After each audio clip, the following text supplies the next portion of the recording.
La trayectoria del huracán azotará al sur de la Florida en las próximas horas. Y para saber exactamente cuál es la posición de Andrew, el meteorólogo John Morales. Adelante, John. Sí, efectivamente, Alina y Guillermo, estoy haciendo los trámites para poder poner todo esto en un mapa, poder ver qué significa para nosotros durante las próximas varias horas, pero definitivamente aquí ven la posición precisamente a eso de las 11 de la mañana de hoy. Vamos a ver cómo se ha ido moviendo durante el día, obviamente en una trayectoria directamente hacia el oeste. El último parte meteorológico del Centro Nacional de Huracanes, que incluye alguna información de qué ha sucedido en las Bahamas, incluye información de que los vientos sostenidos en la isla de Nassau, donde José Alfonso Almora, estoy seguro, nos va a informar desde allí en unos momentos, alcanzaron las 85 millas por hora con una ráfaga, o sea, una racha momentánea de 105 millas por hora. Y recuerden, Nassau está en el lado débil del sistema, en el lado sur del sistema. Miami estaría en realidad en el lado norte, el lado más fuerte, o sea que debería esperar vientos. La posición a las 6 de la noche, el huracán es de 25.4 grados de latitud norte y 78.1 grados de longitud oeste. Eso lo pone aproximadamente como 130 millas, 130 o 135 millas al este de Miami. Continúa moviéndose obviamente hacia el oeste a razón de 16 millas por hora. Le comentaba a Bernadette hace algunos minutos que la intensidad del huracán ha disminuido un tanto, ha bajado a 140 millas por hora los vientos máximos, con una presión central que ha subido a 937 milibaras, aproximadamente 27.60 y pico de pulgadas de mercurio. Esto es una fluctuación que se esperaba, está disminuyendo levemente en intensidad, pero todavía tiene que pasar por la corriente del Golfo. Llevamos hablando de eso ya varias horas también, en el sentido de que estas aguas que están justo al este de la costa floridana son aguas extremadamente cálidas, aguas que proveen energía al huracán y fácilmente de los 140 podría volver a subir a 150 millas por hora. El punto es que se espera que el huracán de intensidad de categoría 4, sea con vientos de 140 o 150, azote a Miami durante el día, tempranas horas del día de mañana. Definitivamente que estás leyendo otro comunicado del Centro Nacional de Huracanes, uno que es un poco más técnico, una discusión técnica del razonamiento detrás del diferente comunicado que han emitido, y comenta el especialista de huracanes Max Mayfield que la situación de ver un huracán de categoría 4 en Miami se está convirtiendo más y más en una realidad. O sea, mientras siempre hay incertidumbres en los pronósticos de huracanes, pero en el caso de este, considerando lo poco que queda para su arribo, se ve más y más certero el hecho de que va a llegar un huracán de categoría 4 a Miami y obviamente causar serios estragos en nuestra área. También comenta el Centro Nacional de Huracanes que de ahora en adelante los comunicados desde el Centro Nacional de Huracanes con las posiciones actuales van a estar saliendo cada 2 horas en vez de cada 3 horas como han estado saliendo. Eso quiere decir que a la 1 de la mañana habría otro, a las 3 también, y eso gracias al hecho de que ya en el radar meteorológico se está comenzando a ver más de cerca el ojo de este sistema, y próximamente, un poco más adelante en el noticiero, les voy a mostrar una imagen del radar meteorológico y exactamente cómo se ve la lluvia ya acercándose al sur de la Florida asociado con el huracán Andrew. Hemos estado enfatizando el hecho de que es un huracán extremadamente peligroso, de que ya todo el mundo tiene que haber terminado. Si no ha terminado, usted está tarde, termine ya o déjelo y trate de sencillamente salvaguardar su vida, o salvaguarde su vida, porque los vientos de intensidad de tormenta tropical no faltan mucho por llegar. Estaba hace un rato viendo las últimas observaciones del sur de la Florida y él solamente reporta vientos de 33 millas por hora en Miami Beach, o sea que falta un poco para llegar a vientos de intensidad de tormenta tropical, pero no tanto. Bien, vamos al estudio entonces con Alina y Guillermo. Muy bien, muchas gracias, John. Nuestro meteorólogo John Morales. Y antes de su llegada al sur de la Florida, el huracán Andrew pasó por las Islas Bahamas. Es más, las Bahamas están sintiendo el efecto de Andrew en estos momentos. Nuestro compañero José Alfonso Almora se encuentra en la ciudad de Nassau y hace solo momentos establecimos comunicación telefónica con él. Llevando a la situación o a ustedes una panorámica de la situación, continúan las ráfagas de viento. Hace unos minutos, cuando establecíamos comunicación directa con Miami, les explicábamos sobre estas ráfagas. Ahora podemos hacerlo aún mejor porque de este 11º piso bajamos a la planta baja y allí son más fuertes aún. Son indescriptibles estas ráfagas de viento acompañadas de agua estamos viendo o vimos a través de los cristales cómo hay palmas dobladas, árboles que están totalmente deshojándose, con las ramas que se le están cayendo. O sea, es increíble la fuerza que lleva este huracán, que está saliendo desde ya hace una hora por la costa norte de Nassau. Las calles, lógicamente, están totalmente vacías. Yo creo que la situación fuera de aquí, sobre todo en los barrios pobres, marginales, en las zonas bajas, debe ser una situación muy desagradable, porque por la gran cantidad de agua que está cayendo y por la forma o geografía de esta isla, la marea está muy alta y las inundaciones deben ser bastante abundantes, y sobre todo este viento tiene que estar causando problemas en casas donde las estructuras no son lo suficientemente fuertes. Prácticamente no hay tampoco ningún tipo de noticias aquí. Estamos sin conocer realmente la intensidad que lleva este huracán, la forma en que se está desarrollando, aunque lo estamos viviendo, pero desde el punto de vista meteorológico y científico no tenemos datos porque estamos aislados. Simplemente podemos narrarles a ustedes lo que está ocurriendo. Es algo increíble. Una advertencia simplemente hacia nuestra audiencia de Miami: aquí los vientos son fuertes, si llegan con esta intensidad a Miami realmente es algo no deseable, así que yo creo que deben tomarse todas las medidas de seguridad que quizás aquí no se tomaron, y mañana habrá que lamentar resultados bastante negativos. Hay muchas personas, a pesar, los turistas aquí todavía no toman conciencia de lo que está pasando, y en el lobby del hotel hay numerosas personas bebiendo, escuchando música, cantando, claro, quizás para tratar de aminorar el impacto psicológico que tiene un fenómeno natural de esta índole. No tenemos ningún tipo de comunicación del exterior, no sabemos, yo simplemente cuando me comunico con ustedes estoy conociendo lo que está pasando en Miami. Por cierto, aquí hay muchas personas de Miami muy preocupadas por lo que está aconteciendo allá, porque no saben, están viviendo, están siendo protagonistas de lo que aquí está pasando y temen mucho que lo mismo vaya a ocurrir en Miami en cuanto a la fuerza e intensidad de los vientos que lleva este huracán. Ahora, realmente, Guillermo, no hay información. Nosotros estamos totalmente aislados, estamos en una isla desierta en este momento porque todo está oscuro, no hay los adelantos de la ciencia, no existen aquí en este momento. Solamente, gracias a Dios, contamos con este teléfono, y Dios quiera que no se interrumpa, porque es lo único con que contamos. Aquí la radio local desde las 5 de la tarde comenzó a perder potencia, quizás por la falla en alguna de las torres, me imagino. Estábamos en sintonía con una de las emisoras, con WQBA de Miami, se estaba escuchando aquí, pero ya prácticamente en este momento no se puede escuchar tampoco, o sea que no tenemos ningún tipo de información. CNN tampoco está llegando, aunque hubiese energía eléctrica tampoco llega, o sea que no tenemos ningún tipo de información. Solamente lo que queda es esperar a que, como se está diciendo, el ojo de este huracán pase a través de la isla, esté ya saliendo por la costa norte, y entonces llegue la calma del desastre que siempre ocurre después de este tipo de fenómenos. Desde Nassau, Bahamas, José Alfonso Almora, Noticias 23. Bueno, pues esta es la situación con respecto al huracán que dentro de muy pocas horas llegará aquí a las costas de la Florida, especialmente el área del sur-este de la Florida. Hasta aquí llegamos con esta cobertura especial de WLTV, el canal 23 en Miami, para la cadena Univisión, sobre la trayectoria del huracán Andrew, que en cuestión de solamente unas pocas horas azotará al sur de la Florida. Y nuestra cobertura nacional regresa dentro de aproximadamente una hora, así que para la audiencia nacional mantenga la sintonía, y nuestra cobertura local vuelve después de esta pausa, así es que ya volvemos.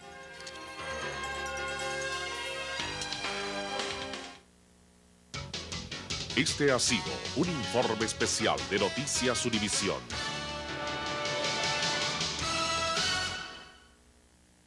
Down to 140 miles per hour, you really don't want to be in that area of 140 mile per hour sustained winds if you can help it. We're still talking winds stronger than are in the majority of tornadoes, for example. And of course, with sustained winds of 140 miles per hour, we're talking gusts at times to roughly 160 miles per hour or so. Central pressure 937 millibars, that's 27.67 inches of mercury. So this has come up somewhat.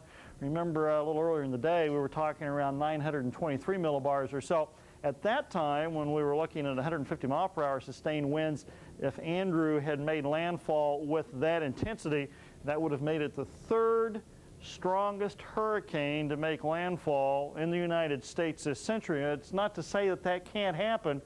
We only have to go up another 10 miles per hour, decrease the pressure slightly, and that could happen as Andrew continues working its way westward.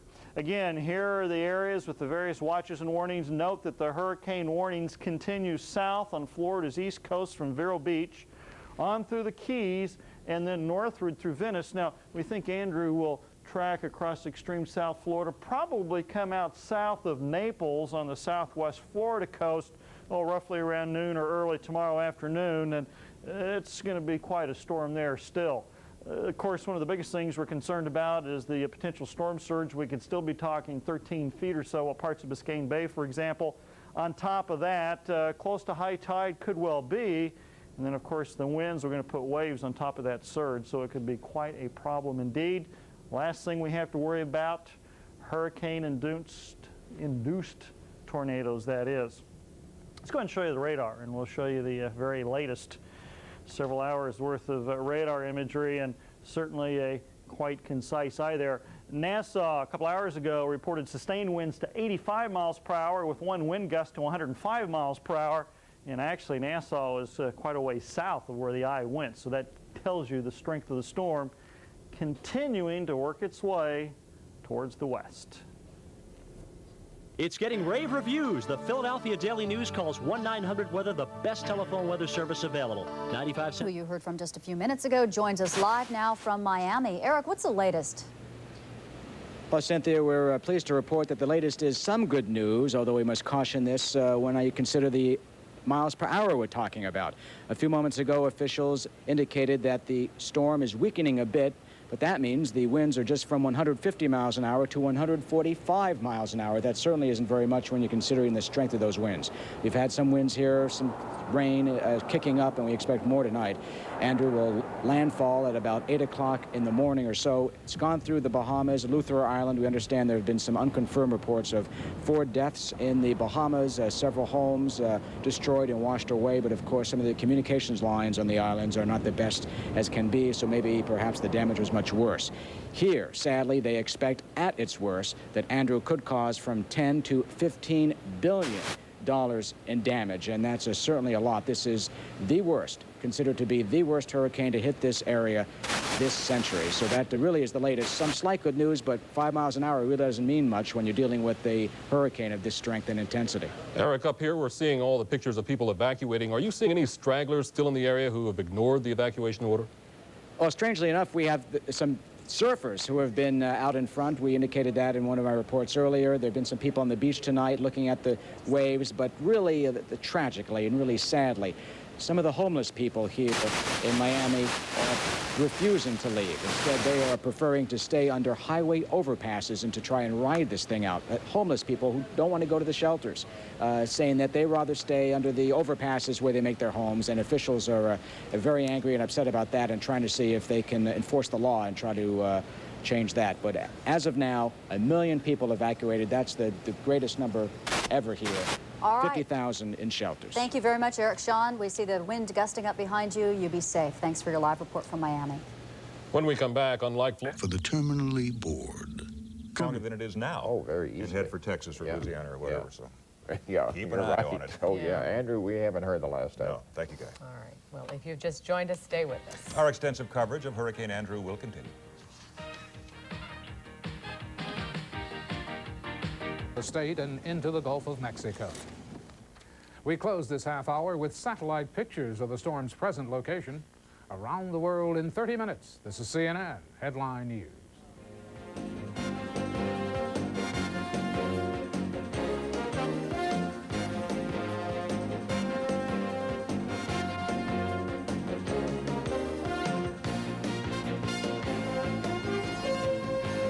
Hasta sus hogares.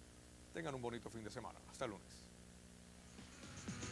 just uprooted in a lot of locations, lights just blown out. We were talking to Dennis Smith earlier, and he was going live right through the time of on landfall, and he was telling us how he just saw trees just down from where he was looking, which is very near the Hurricane Center, just uprooted, and all sorts of problems with glass being shattered in the downtown. There you can see a transformer being blown out by that color there, and obviously the waves kicking up. This is the MacArthur Parkway area heading out toward the beach. Yeah, a stiff wind to say the least in this area, and when the sun comes up, we don't expect things to be pretty in this area. We even had a report of the Hurricane Center, which is on the 6th floor of the building in Coral Gables. The 7th floor had ceiling tides, which were blown out from the ceiling there because of the force of the wind. The radar in Miami went out, which is on top of the roof, but we did get reports out of the Hurricane Center of winds that gusted to 165 miles an hour, and we also had some reports of 115 miles an hour at Miami International Airport. So some problems there, and here you can see what happened when the hurricane made landfall about 4:45 a.m. this morning. Now behind me is a an infrared satellite picture, and you can see as the hurricane has moved on across, sure enough, we had a very, very powerful storm system to start with. And then the storm system may have weakened a little bit as it moved east of Eleuthera Island, but then it looked like as it went over the warm Gulf Stream waters, we probably saw it strengthen just a little bit further as it made its way into southern Dade County, approximately 4:45 this morning. Now, folks, so this is something not to be taken lightly as we watch this storm system working its way across. Florida, yes, you're getting it right now. In some places you may have gotten the worst of it, but we have to think about the Gulf of Mexico. We have to think back perhaps to what Hurricane Betsy did in 1965, how it came through southern Florida and then went up to the northern Gulf states. Perhaps the track of this will be very, very similar. The storm system may not weaken a lot as it goes over land. It may actually strengthen when it gets back out in the Gulf of Mexico and may affect the northern Gulf states as early as Wednesday morning. So again, something really to watch for here as we go on in time. Hurricane warnings are still posted on the western side of Florida. Now again, I want to emphasize for the folks in Marco Island and Sanibel Island, we're not telling you this to make you scared or run for the hills, but we're telling you that you could get affected by the very, very strong hurricane force winds as well as some of the storm surge, not as the storm passes to your west, but as it, as the storm is to your east, but as it passes to your west and you get that southwesterly whip, all that air and water is just funneled right up toward Marco Island as well as Sanibel. So just be cautious and be ready for some adverse weather as the storm passes to your west. Folks, stay with us here on the Weather Channel. We will continue to update you on Andrew. We're going to talk to some hurricane experts this morning. John Hope getting a little rest after a busy night. Stu Ostro, who is the senior meteorologist here at the Weather Channel, he's going to come in and give us his perspective on this hurricane, a very dangerous one, and sure enough, history in the making today and perhaps even during the midweek with a possible landfall in the northern Gulf states. So stay with us. Let's go to your local forecast. Now, your local forecast. Accurate.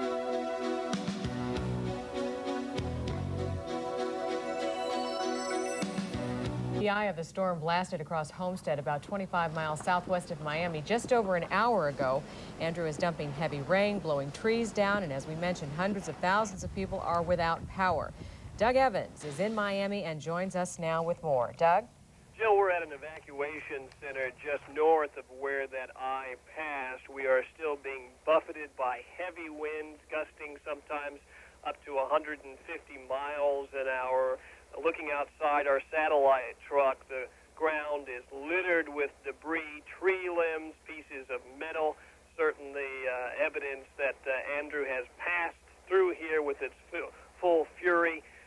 This storm is by no means over with at this hour. In fact, we are probably a little past halfway, still suffering through the back half of this very powerful storm.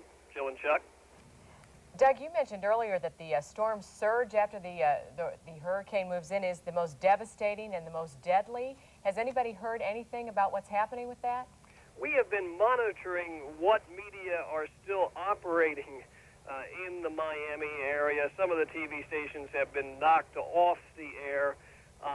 We are a little bit north of where that storm surge is hitting. It's hitting the Biscayne Bay area. There was supposed to be a tremendous storm swell there as the ocean rose up because of the wind and because of the rain and everything.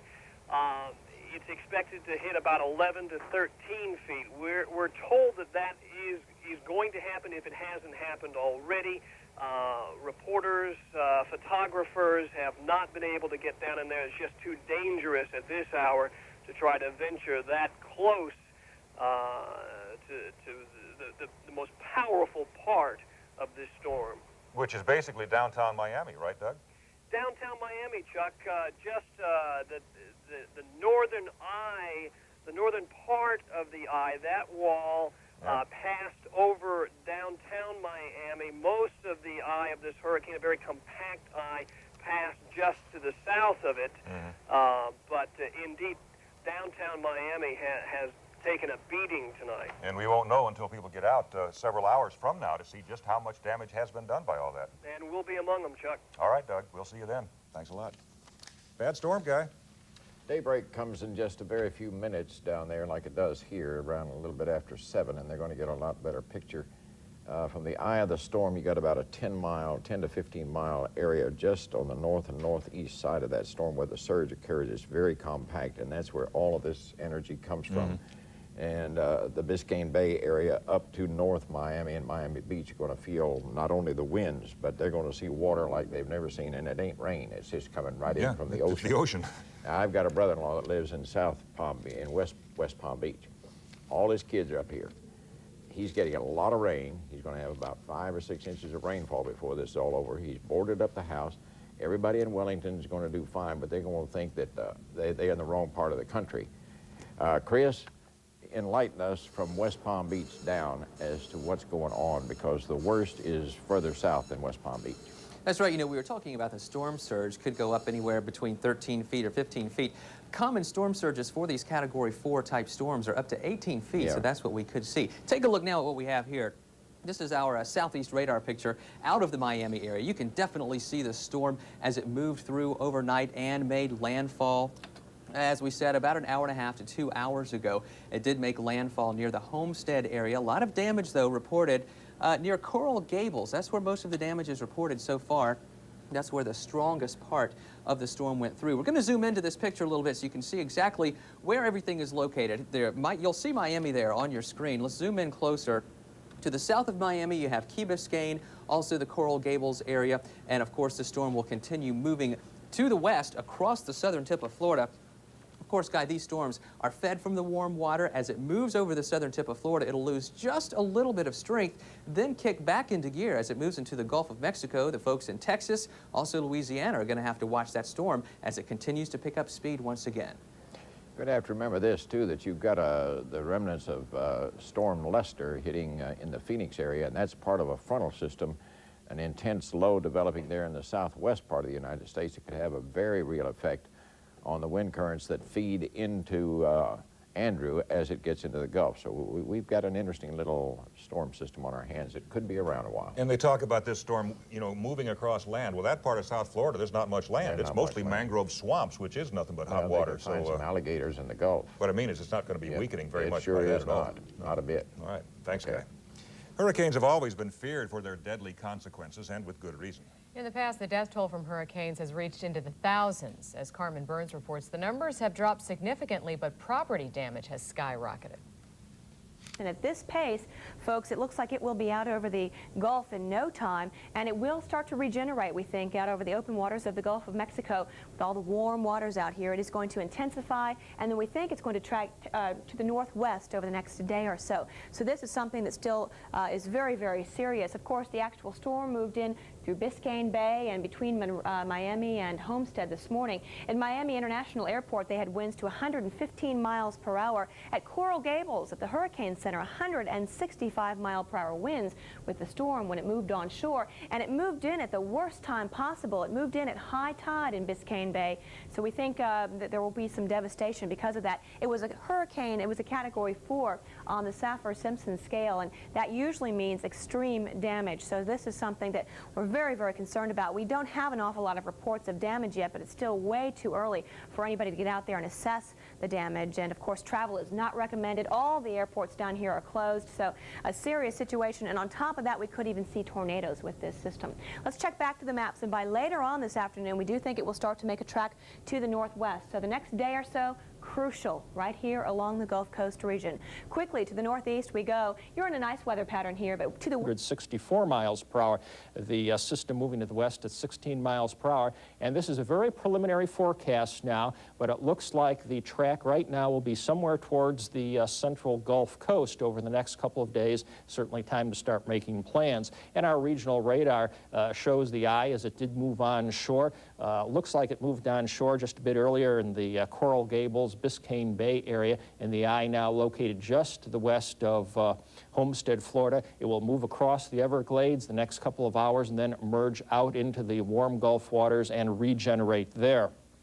Looking at the national radar, we've got some showers up in the Great Lakes area around Jackson, Michigan. They've reported some early morning rain. And then a pretty sharp cold front here over the north central states where we had a big temperature contrast yesterday, and you can see a lot of rain along that frontal boundary again this morning. Alexandria, Minnesota reporting rain, as is Huron South. Probably going to lose a little bit of strength since it is now over land, and once hurricanes move over land, it zaps some strength, but the land in South Florida is very low. This is Everglades right here, swamp area.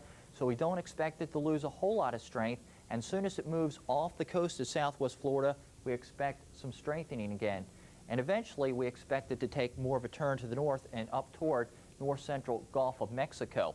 Areas right south of Miami included Homestead, and we think it should make its way offshore now, probably as early as maybe 10 or 11 o'clock this morning. It is just clipping right along. Let's take a look at those latest facts and figures on Hurricane Andrew, and we'll keep you updated with those. The latest from the National Hurricane Center from Miami indicate that Andrew is about 25 miles southwest of Miami. Top sustained winds still 140 miles per hour, and it has picked up a little bit of speed, now 18 miles per hour off to the west. Pressure has dropped slightly since the last observation. That was around 5 o'clock this morning. We'll have another update at 7 o'clock, so we'll keep this updated rather soon. And the storm is expected to make its turn over the next 24 hours, and we're expecting it to... Patchy fog over North Georgia in the metro area. Other than that, the rest of the state is pretty clear. The one spot that's having trouble is South Florida, south of Miami, where Hurricane Andrew came on shore this morning. It's packing 140-mile-an-hour winds with gusts at times this morning up to 164. But are roaming the deserted streets. Hey, man. You got a gun? Put his hand on his back. Put his hand on his back. I got it. Right. Hey, man, get your feet on my neck. Look. Water was reported up to the second floor of some grand hotels along the beach, but the damage there was mostly limited to roofs and windows. It was rough. It was dangerous. When I saw everything flying, and as you could see the ceiling, it was really, scary. The evacuation order has been lifted now, allowing people in shelters to check on their homes, but it still could be days before the power comes back on, and there is now concern for the water. The government says it will take time to get them back on their feet. For the first few days, folks will be on their own, and their local county fire departments and emergency response teams will be the ones that will be helping them. We will be coming in as backup as we understand exactly what the damage is and where we should be working. By declaring the region a disaster area, President Bush will enable 27 federal agencies to begin helping people there rebuild. For South Florida residents, the worst of Andrew is over now. Along the Gulf Coast, though, the worst may be yet to come. A hurricane watch is in effect from Mobile, Alabama to Sabine Pass, Texas. In Mobile, emergency management officials met today to plan ways to move residents from the area and also how to clean up if Andrew should hit there. Also, residents along Louisiana Carolina in September of 1989.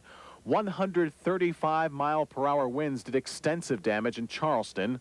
Several smaller communities were practically demolished. It's very bad, and as we learn more, it gets even worse. We go out into the outlying areas and the Barrier Islands, which are unreachable right now, and the initial tales of destruction really boggle the mind. I hope we never have another one. It's absolutely horrible. I mean, what can I say? All they've got to do is look at all these pictures y'all been taking. 85 people died, and the total bill for damage reached almost $6 billion. That includes repairs in Puerto Rico and the U.S. Virgin Islands, where more than 50,000 people were left homeless. A year earlier, Hurricane Gilbert blasted from the Caribbean through the Gulf and into Mexico. 300 people died in the span of 8 days. Jamaica alone sustained $8 billion in damage, with 500,000 people left homeless. We need somewhere to go because we in bad condition. We have a lot of kids inside here. No food for them clothes wet up, no bed for them sleeping on. We passed some areas in the east that were just, they look like Hiroshima after the atomic bomb. And it's a total wipeout. With winds that reached as high as 160 miles per hour, forecasters rated Gilbert among the top 10 all-time hurricanes. But for sheer destructive power, historians still point to Camille in August of 1969. The hurricane came ashore in Mississippi with winds of more than 170 miles per hour. Wind, tides, and floods ravaged Mississippi, Louisiana, and Alabama, with damage near $4 billion and more than 250 people dead. Camille is still one of the biggest storms to ever hit the U.S. But perhaps the worst killer storm in U.S. history struck Galveston at the turn of the century. As many as 7,000 people died when the technology of early warnings were not available. Paul Osmond, Channel. And now Hurricane Andrew is proving to be one of the most devastating hurricanes to hit the Gulf Coast. Here is a summary of the situation with the hurricane right now. The storm has left at least 8 people dead in South Florida. President Bush has declared the region a disaster area. Also, a curfew is in effect now for Dade County from 7 o'clock tonight until 7 in the morning. And Andrew is in the Gulf of Mexico tonight, could hit land again near New Orleans by Wednesday. Our coverage of Hurricane Andrew will continue on Eyewitness News at 6 o'clock today, and as more information becomes available. Coverage you can count on with Don Farmer, Monica Kaufman, Glenn Burns weather, and Chuck Dowdle sports. This is Channel 2 Action News at 6. Hurricane Andrew looks strong and severe on videotape, but the tape doesn't do justice to what really happened. That's because nobody could safely go outside to photograph when the winds reached their peak, gusting to more than 160 miles an hour. It is one of the strongest storms of the century. At least 12 people have been killed in Florida and in the Bahamas. At the moment, hurricane warnings have been posted now from Mississippi near New Orleans to Vermilion Bay, Louisiana. And the hurricane is our top story this evening. Good evening, I'm Don Farmer. And I'm Pam Martin in for Monica Kaufman. Andrew is now located off the west coast of Florida and is expected to regain strength over the Gulf of Mexico. Florida is now a federal disaster area. Much of the southern tip of the state was battered, but the most extensive damage is located south of Miami. Power is out to nearly 1 million customers. Businesses, homes, and in some cases, lives have been shattered. Some people are taking advantage of the desperate situation in the area near Homestead. Shopping centers are ripped open. Looters have been taking armloads full of clothes and whatever else they can carry. The National Guard has been mobilized. They're making arrests. Reporter Charles Ziwi is live with the latest on Andrew. A dusk to dawn curfew is set to go into effect across much of South Florida this evening to prevent a further outbreak of looting that broke out in the aftermath of Hurricane Andrew. Meanwhile, Floridians are beginning to tally up the cost from Andrew's strike. Packing sustained winds of 140 miles an hour, Hurricane Andrew smashed across South Florida just before dawn, plunging more than 400,000 homes into darkness and leaving behind a swath of destruction. It's a wreck. There's nothing left. Our trailer is splinters. Roofs were ripped from virtually every home in some neighborhoods along the storm's path inland. Hotels were demolished and shopping centers reduced to bombed-out messes. In the hours after Andrew roared through, looters pillaged many stores, carrying away unchallenged whatever they could cart off, including clothes and a bicycle built for two. National Guardsmen were brought into the area to stop the looting. They made arrests, but not everyone went willingly, particularly this man caught with a handgun. This man! Let me go! Let me go, man! Let me go! Let me go, man! Let me go! We were asked to prevent people from coming in and looting the mall, basically, and help out the police. The police is in charge of us. As the storm cleared, thousands of residents who evacuated or spent the night in shelters began going home. But for some, what they found was too much to bear. They took comfort instead in just being alive.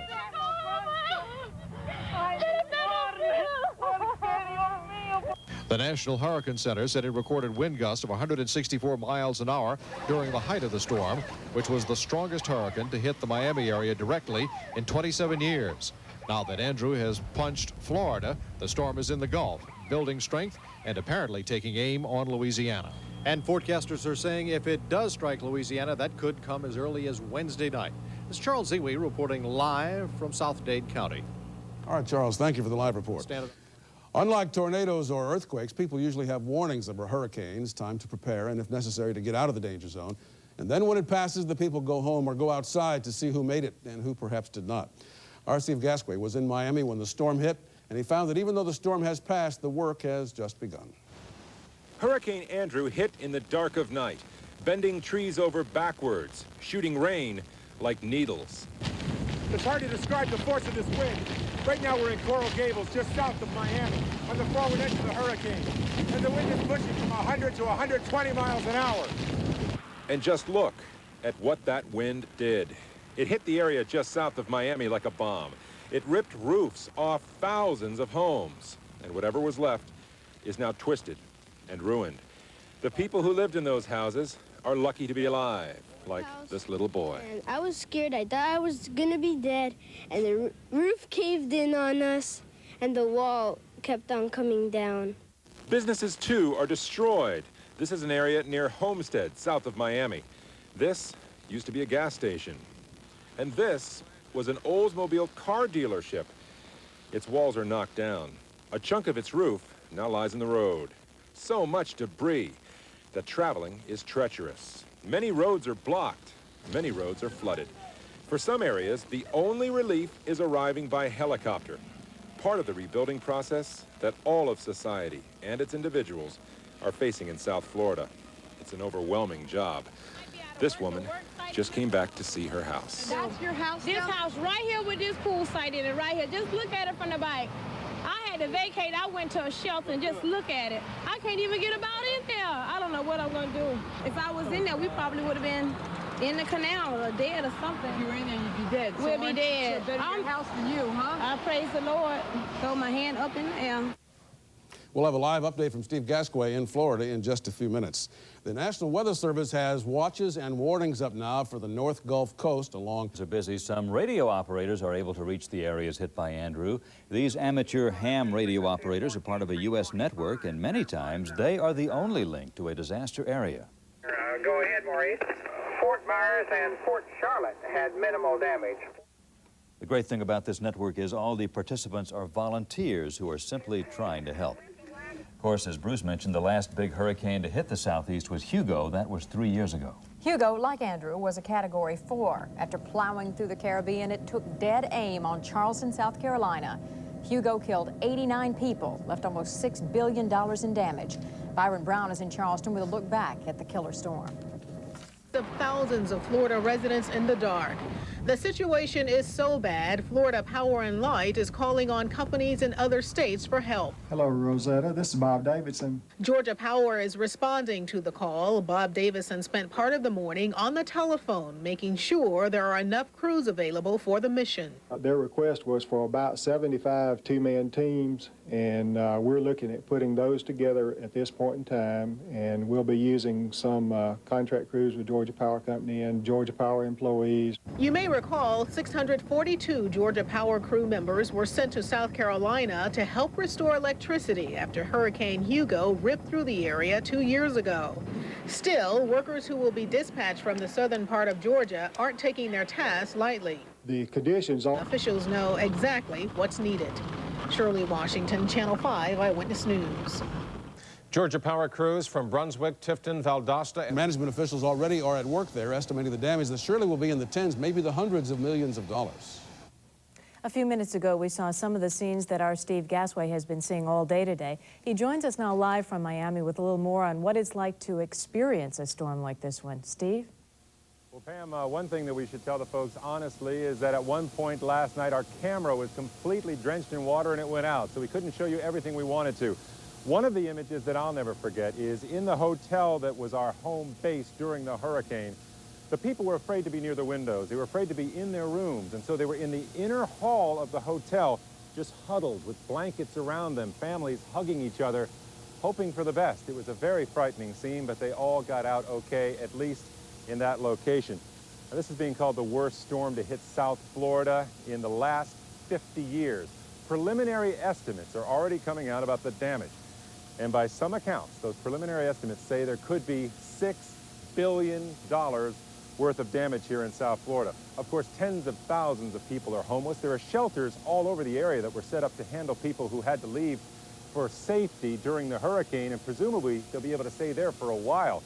But the long-term solution is not going to be easy. As Don said, some of those people will be able to get low-cost loans, but the Red Cross, of course, will be coming into the area and doing what it can to get the people situated. Again, about 1 million people without electricity, tens of thousands of people homeless. People don't have drinking water, they don't have food, they don't have gasoline. This is a terrible place to be right now, and we understand that President Bush is arriving in South Florida as we speak. That's not confirmed yet, but I understand that either at Homestead Air Force Base, yep, that has been confirmed. At Homestead Air Force Base, the president is arriving, and you know, when he gets there, he'll see quite a sight too, because dozens of the military aircraft were just wiped out during last night's storm. Don? All right, Steve, you're right. The president has arrived in Florida. We'll hope to talk to you again in 15 or 20 minutes. Steve Gasquet live tonight in South Florida. So if perhaps you're just joining us, here is the bottom line on our top story. At least 12 people have died in the hurricane, 8 in Florida, 4 in the Bahamas. A curfew goes into effect in the hardest hit area, Dade County, the Miami area, at 7 p.m. tonight to prevent looting. The hurricane is now in the Gulf of Mexico, still strong and moving fast. There is a hurricane warning in effect now from Pascagoula, Mississippi to Vermilion Bay, Louisiana. We'll have updates throughout this hour. Back south to the upper Florida Keys, many buildings are destroyed or damaged. Cars and trucks and boats were tossed around by the fierce winds. The storm killed at least 8 people in Florida and 4 in the Bahamas. The damages are expected to be in the billions of dollars. When the storm and danger had passed over Miami, some people began looting some of the stores damaged by Andrew. As many as 1,500 National Guard troops have been mobilized to try to stop the looting. Again, one of the hardest hit areas in South Florida was Miami, Dade County. About 1 million people may still be without electricity in that part of the state. Channel 2's Steve Gasquet was one of the many people who weathered the hurricane, and he joins us now live from Miami with an update. Steve? Well, Pam, Don, we weathered the hurricane last night, and at first dawn's light, we headed out today and headed south to the hardest hit area in Homestead. And along the way, we saw a lot of what you just talked about. We saw a lot of looting. Some of the things that we saw on an hour trip south to Homestead. We saw people running out of stores with portable fans, with grocery carts full of food. We even saw a kid that appeared to be about 6 years old running out with 2 quarts of beer. You know, it's happening all over the place, but people are taking some precautions. We saw a lot of store owners standing next to their entrances, heavily armed with handguns and rifles. We also saw one store owner, who had 4 huge dogs. They looked like bull mastiffs. And one other thing that we saw is we saw 2 men approaching a store. We have no idea whether they intended to loot the store or not, but the owner came out the door with a gun and the 2 men took off. One of them had to go through a puddle about waist deep. And of course, the officials down here are taking some precautions also. There's a curfew from 7 p.m. to 7 a.m. The state police are out, the local police are out, and as you said, the National Guard has been called out too. So there's a very tense situation here. And one other thing that has not been confirmed, we understand that in some cases, police are using tear gas to push back the looters. But again, that's not confirmed. Reporting live from Miami, Steve Gasquet, Channel 2 Action News. All right, thank you very much, Steve. Still ahead on Action News at 6. Andrew mocked the people in their expensive homes, too. And tonight, President Bush came to Miami to inspect the damage. One of his sons lives in the area worst hit.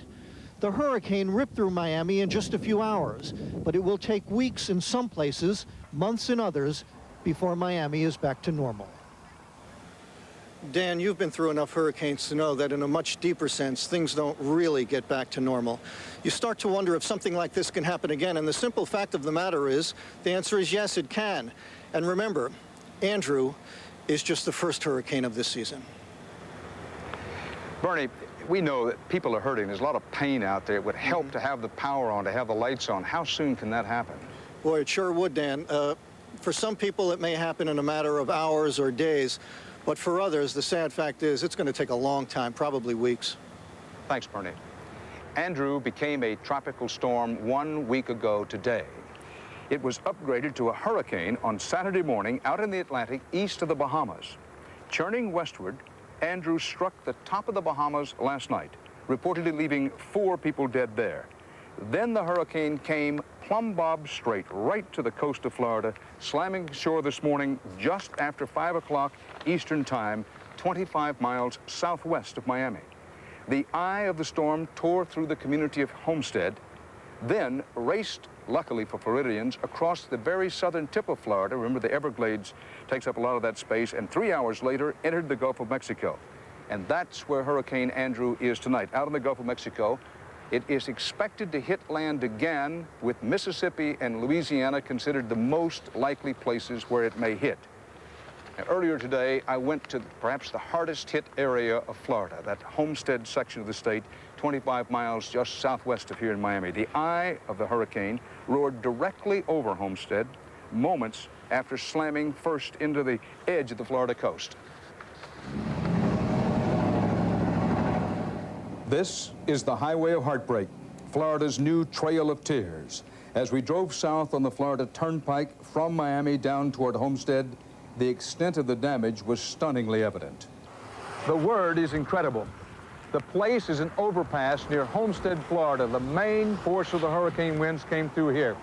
Gust up to 165 miles an hour. Let me show you something. See, these are light poles on the overpass. This is where one was. The force and twist of the wind broke this off. The whole light pole is down there. Now, from here in the overpass, as far as the eye can see, there are, I do not exaggerate, thousands of roofs blown off homes in this area. A storage facility that looked as if it had been bombed. Personal belongings blown everywhere. Overturned vehicles were scattered and strewn for miles. Well, welcome to the Holiday Inn. Welcome to the Holiday Inn, where we found not only a building destroyed, but lives in shambles too. We are at the hotel. Just a few employees we're staying because our house is. We lived on Holiday Road. There's no house. We have no house to go back to. And Paul, my brother, you see it? Brand new. Up in Pensacola, come get us. Don't cry. Got the brand new Don't car. cry. At least we're alive. It's okay. Don't cry. It's okay. It's okay. What's been lost? Well, I'm the food and beverage director. I've lost my restaurant, and my bar, my banquet rooms. We've lost our homes. We've lost everything. The National Guard was hurried to this shopping center where, incredibly, looting was going on during the storm. And what's happened here? These three gentlemen right here are under arrest for looting. They were caught inside here by members of the Guard and a Met-to-Date officer as they were inside the Bernheims. What this was, I don't know, but it was a 3/4 of a city block of something. Gone, leveled. Across the street, Toys R Us has become Toys Was Us. Completely destroyed. President Bush has declared 3 counties federal disaster areas, and in the neighborhoods, you could see why. People trying to climb out, clean up, and figure out what they have left. Anybody hurt? No, nobody was in there. Everybody, we were inside, you know, my parents were in the bathroom with my brother and sister, and I was in the closet with some friends. Are you Catholic? Yeah. Yeah. Were you praying? Oh, yeah. Whole night. This was your room? Yep. I mean, it's just ironic that you know, that picture there that was just given to us is just standing still there, but... And the people. These people are not accustomed to easy lives. Today they kept telling us it was worse someplace else. And it was. Did you think you might die? Yes, one time I thought the roof was coming off and we would go flying. So what were you doing at that moment? What I was doing, praying. Very hard. After a long night, everyone who lives along the Homestead Highway is still in shock, still in disbelief. You know, I think some people saw some of the hurricane and said, well, it's not so bad. It is. It's terrible. I don't think anybody got killed, so that's a good part. That's a good part. That's a good point. Well, Property can always be replaced. thank you very much. Okay, Good luck to you. Good luck. Thank you. All right. Good luck. We need it. Sorry this happened to you. Thank you. Thank you. Yes, they need it. Luck and a lot of help. Still to come on tonight's CBS Evening News, live from Florida. We'll take you across the Gulf to the place the hurricane may hit next, so stay here with us.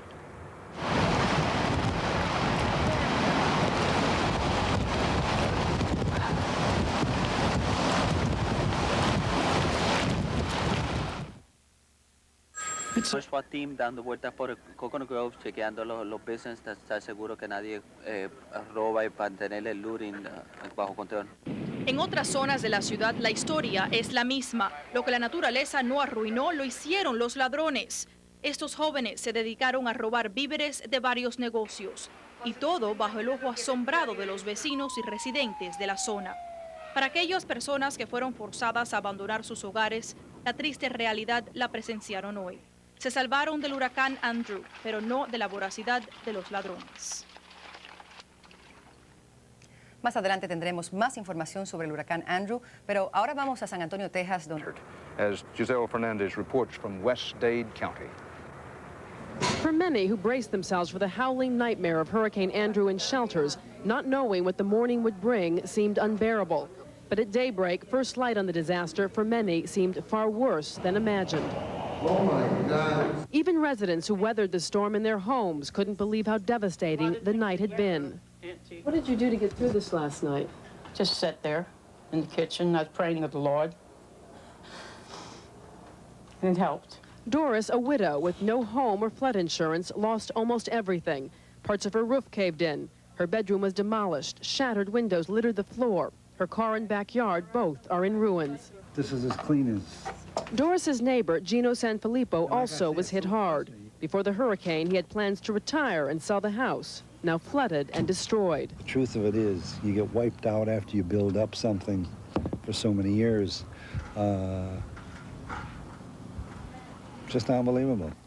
156th Street is one of the neighborhoods hit hardest by Hurricane Andrew. As if the chaos in their homes and here out in the streets is not enough, neighbors are having to contend with yet one more battle. Some are having to fight off looters. Looters also have begun preying on businesses, unabashed, taking advantage of the crisis. It's pretty sad. You know, that people have to really get on to people when they're down. Some residents can't even seek refuge or comfort in their neighborhood churches, demolished in the storm. I could not imagine that it was anything like this. They're going to have to tear the whole building down, and I'm just wondering where we're going to go to church. Despite beaten spirits, Doris, Gino, and the neighbors have already begun cleaning up, rebuilding. They wasted no time.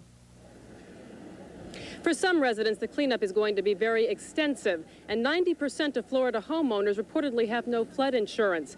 All hurricane survivors are being urged to apply for government aid very quickly because the low-interest loans that are offered do tend to run out quickly. And before I sign off, Dan, I should note that in the shopping center where we've been standing, looting has continued to go on this evening. Right out in the open, people have been driving up, running into the stores, raiding them, taking out bags of stolen goods and driving away, not seeming to care whether they're seen or whether or not they're caught. Dan? A footnote, the National Guard is on duty with the police, but the U.S. military is not. Giselle, you and I know there's a poignant story on every street corner and every block. Which one burned deepest in your memory bank today? I guess the story of Doris, the woman that you saw in my piece just a moment ago, she's alone, she's a widow, and she's lost really everything. And really, it's the community neighbors who have come to her aid to help her out. And I think it's that kind of spirit that really keeps this community together. And the spirit that the people say they still don't want to leave Florida. They love it here, this is their home, and they won't let a hurricane drive them out. I like that spirit. Thanks, Giselle, who is in southern Dade County. After its 3-hour rampage, the hurricane entered the Gulf of Mexico. All of the Gulf Coast region because...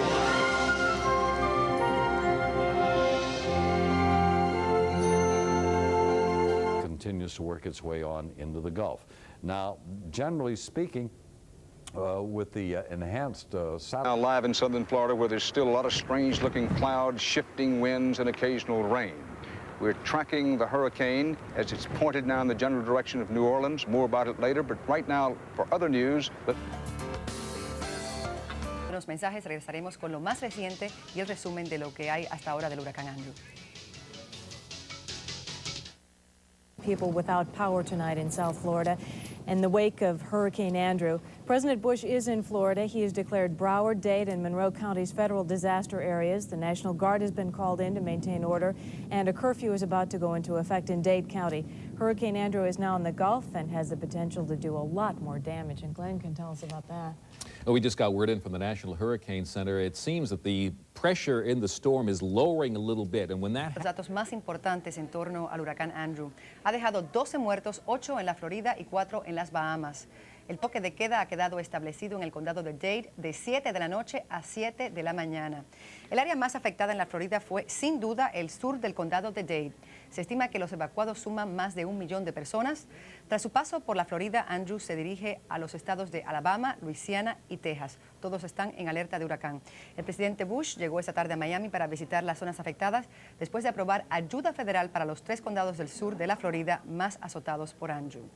Y mientras el huracán Andrew azotaba en la madrugada de hoy el sur de la Florida, en el hospital St. Mary's de Palm Beach se produjeron 13 nacimientos. 8 de los recién nacidos fueron varones y uno de ellos recibió el nombre de Andrew. No sabemos si se trata de una mera coincidencia. Eso es todo por el momento. Tendremos nueva información sobre el huracán esta noche en la edición nocturna del Noticiero Univisión. Mientras tanto, los dejamos con las imágenes del paso de Andrew por la Florida. Buenas noches.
Para estar al tanto del acontecer mundial, los hispanos sintonizan Noticias Univisión.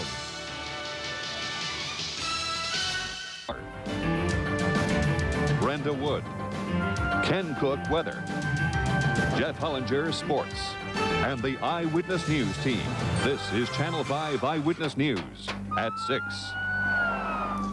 The evacuation by water and by land, people are hitting the road. They are fleeing the Louisiana coast as Hurricane Andrew bears down. As the storm approaches, it appears New Orleans will be spared the worst of Andrew. Good evening. Hurricane Andrew is once again nearing land and once again threatening lives and property. It can do what damage it has done to South Florida. The hardest hit area was in Homestead, south of Miami. Thousands of homes were torn apart there, and military officials say that Homestead Air Force Base is almost a total loss. Damage estimates for South Florida run from $15 to $20 billion. Figures on deaths and injuries probably are not complete, but we do know of at least 12 deaths in Florida and 3 in the Bahamas, and tens of thousands of people have no place to live. Has been, always will be. And nobody knows that any better than 65-year-old. Passing south of New Orleans in the Gulf of Mexico, New Orleans will probably be spared the worst of the storm, as we've been telling. Are starting to form the lines for water, food, and so on. So as we said earlier, the stark reality and the misery of this whole thing, the shock is starting to wear off, and now the real problems, the real misery is going to set in for these folks down here in Dade County. Back to you. Gentlemen, how much longer do you think it's going to be before the people there get back on their feet, get some semblance of normalcy back in their lives? Well, you know, I just heard the governor on one of the local radio stations, and he said it wasn't happening as quickly as they would like to see, but the National Guard's starting to roll in here. FEMA, the Federal Emergency Management Agency, is down here now. The governor just, this was 3 or 4 minutes ago, said that it was going to be a while. I think everybody is starting to steel themselves to that fact it's really going to be a while. And the one thing that they have here in Miami that's different from Charleston and Hugo is the northern part of Dade County was not hit as bad, and neither was Broward County to the north. So there are a lot of people up there who are opening their homes to the survivors down here, and all that food that they had gathered to weather the storm up north, they're bringing it down here to help people out. That's right. Real spirit of cooperation starting to show up already. Some broken windows. You might call these the lucky survivors of Hurricane Andrew, but these people aren't feeling so lucky. It's kind of devastating, the whole feeling. It's just, it's terrible. By the Homestead standard, Homestead's the South Florida town that was clobbered by the hurricane, houses here in Kendall really aren't in too bad shape. A little bit of water damage from the rain, but other than that, they're livable. It's a roof over their head. But the biggest problem here is lack of electricity, and what little water there is here isn't fit to drink. You know, they tell us we're supposed to boil the water's contaminated, but then we can't boil, we have no electricity. So they say we could put Clorox in the water, but I mean, I don't feel really safe about putting Clorox in the water that my son's gonna drink, my 9-month-old son. The cleanup here in Kendall began within hours after Hurricane Andrew struck. But while the cleanup has begun to some extent, there's a lot of cleaning up here that residents just aren't able to do because they can't buy any supplies. Virtually no stores are open here in South Florida. Little things like cigarettes or something if you smoke. We had a barbecue which works on gas. We ran out of that, so my husband's been trying to get it, which he says he can't find it anywhere. Residents of Kendall may be the lucky ones. Their lives have been spared. Their homes are intact for the most part. But while the hurricane spared them personally, it destroyed many of the normal things that make modern life civilized. And it will be weeks before that changes. In Kendall, Florida, Doug Richards, Channel 5 Eyewitness News. Doug Richards remains on the scene, taking a look at the cleanup in South Florida. A bit later in this newscast, we will go to him for a live update on the aftermath of Hurricane Andrew. Recapping now the latest developments. It was not pretty. Andrew kept his visit to about 6 hours, but he won't soon be forgotten. Total damage to South Florida, an estimated $15 to $20 billion. One local disaster official said Tuesday, South Florida will never again be the same. Brian Cabell, CNN, Homestead, Florida. We will, of course, keep updating you with the path of Hurricane Andrew. A continuación, regresaremos con más cobertura del huracán Andrew.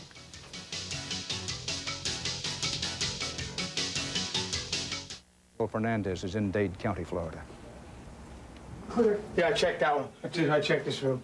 Today, firefighters began the slow and grim search for the missing, probing through the rubble of mangled homes leveled by Hurricane Andrew. Right on the very corner. Very corner one. So far, rescuers have found the body of a woman who decided to weather the storm at home. At least 15 people are reported dead. For most, though, the day after was one of survival. Hundreds lined up to receive water, now scarce. Each face in line has a story. Most are tired, realizing the full magnitude of the crisis. I am at a loss. There's no question about that. Really just starting to sink in, you know. The first day, I was just happy to be alive, you know. And now these are where the real problems are, you know. It's survival, just how to survive, how to take care of our families, how to get water, food. For residents, cleanup is difficult. Thousands are without power, food, or water. Stores are closed, factories gutted. Gasoline is almost non-existent. Is today one of those days where it just feels like it's just going to be so hard to get it all back together? Yeah, it does. And help doesn't come quickly. For residents, it's a test in patience. I've contacted the insurance company. The guy said, well, we'll be out to you as soon as we can get there. What does that mean? Despite a day's warning, few were really prepared for the ferocity of Andrew, the strongest hurricane to hit South Florida since 1928. Even Homestead Air Force Base was gutted. 4,600 servicemen were evacuated, 2 F-16s destroyed. Nearby hospitals are inundated with victims. A lot of the area that we see around here now looks like a war zone, and haven't seen the likeness of this since Vietnam. And I imagine the next 48 hours when they start pulling some people out of the rubble, we're going to be even a lot busier than we are now. To get ready, field hospitals are being set up to help with casualties. For many, though, the ordeal is just beginning, as anxious evacuees jam the highway, returning for the first time to see what's left of their homes. Early estimates suggest that Andrew may be... Están empezando a darse cuenta de la magnitud del desastre provocado por el huracán Andrew. Hay áreas en las que la escena se asemeja más a Beirut que a una ciudad estadounidense. Y es que, como nos dice Carlos Verdecia, Andrew ha demostrado hasta ahora que cuando azota, no perdona. El demoledor paso del huracán Andrew dejó al sur de la Florida sumido en la destrucción y el desconcierto. En algunas zonas hay escenas que parecen sacadas de una batalla en Beirut o Sarajevo. Y los daños, según cálculos preliminares, podrían ascender a más de $15.000 millones. Todo esto ocurrió a pesar de que en el área se tomaron todo tipo de precauciones. Casi 1 millón de personas fueron evacuadas. La población civil trató de proteger sus casas y comercios. Obviamente, nosotros estando en la latitud de... Además, los medios de prensa estuvieron ofreciendo boletines especiales actualizando la ubicación de la tormenta. El código de nosotros tiene un requerimiento de 120 millas por hora, que es más o menos un huracán de categoría 3, pero ya cuando llega un huracán de esta magnitud, que tiene vientos que llegan hasta 160 millas, ya uno empieza a entrar dentro del punto de que en realidad ya no se puede hacer mucho más. Yeah, the only way to prepare is really to protect your home and get out. La única manera de prepararse es proteger la casa y marcharse inmediatamente, dijo este trabajador de la Cruz Roja, quien le ofrece ayuda a cientos de damnificados que se han quedado sin techo. Sí tomé precauciones, porque ya había anticipado ya precauciones, pero con todo me he quedado sin casa. Las perspectivas para la zona de Nueva Orleans no son muy alentadoras, pero de todas maneras, las autoridades en Miami recomiendan que se tomen todas las precauciones, porque de esa forma se salva lo más importante, vidas humanas. Hasta el momento solo se han reportado 12 muertes, pero las autoridades continúan buscando entre los escombros y ese número podría aumentar en las próximas horas. Los daños han sido cuantiosos y estructuras que parecían sólidas se han desplomado en todo el sur de la ciudad. Se sospecha que en medio de toda la devastación podrían haber más víctimas y la tarea de rescate ha sido difícil. La destrucción se extiende por una amplia zona del sur del estado y para complicar las cosas hay muchas áreas que no tienen fluido eléctrico ni agua potable.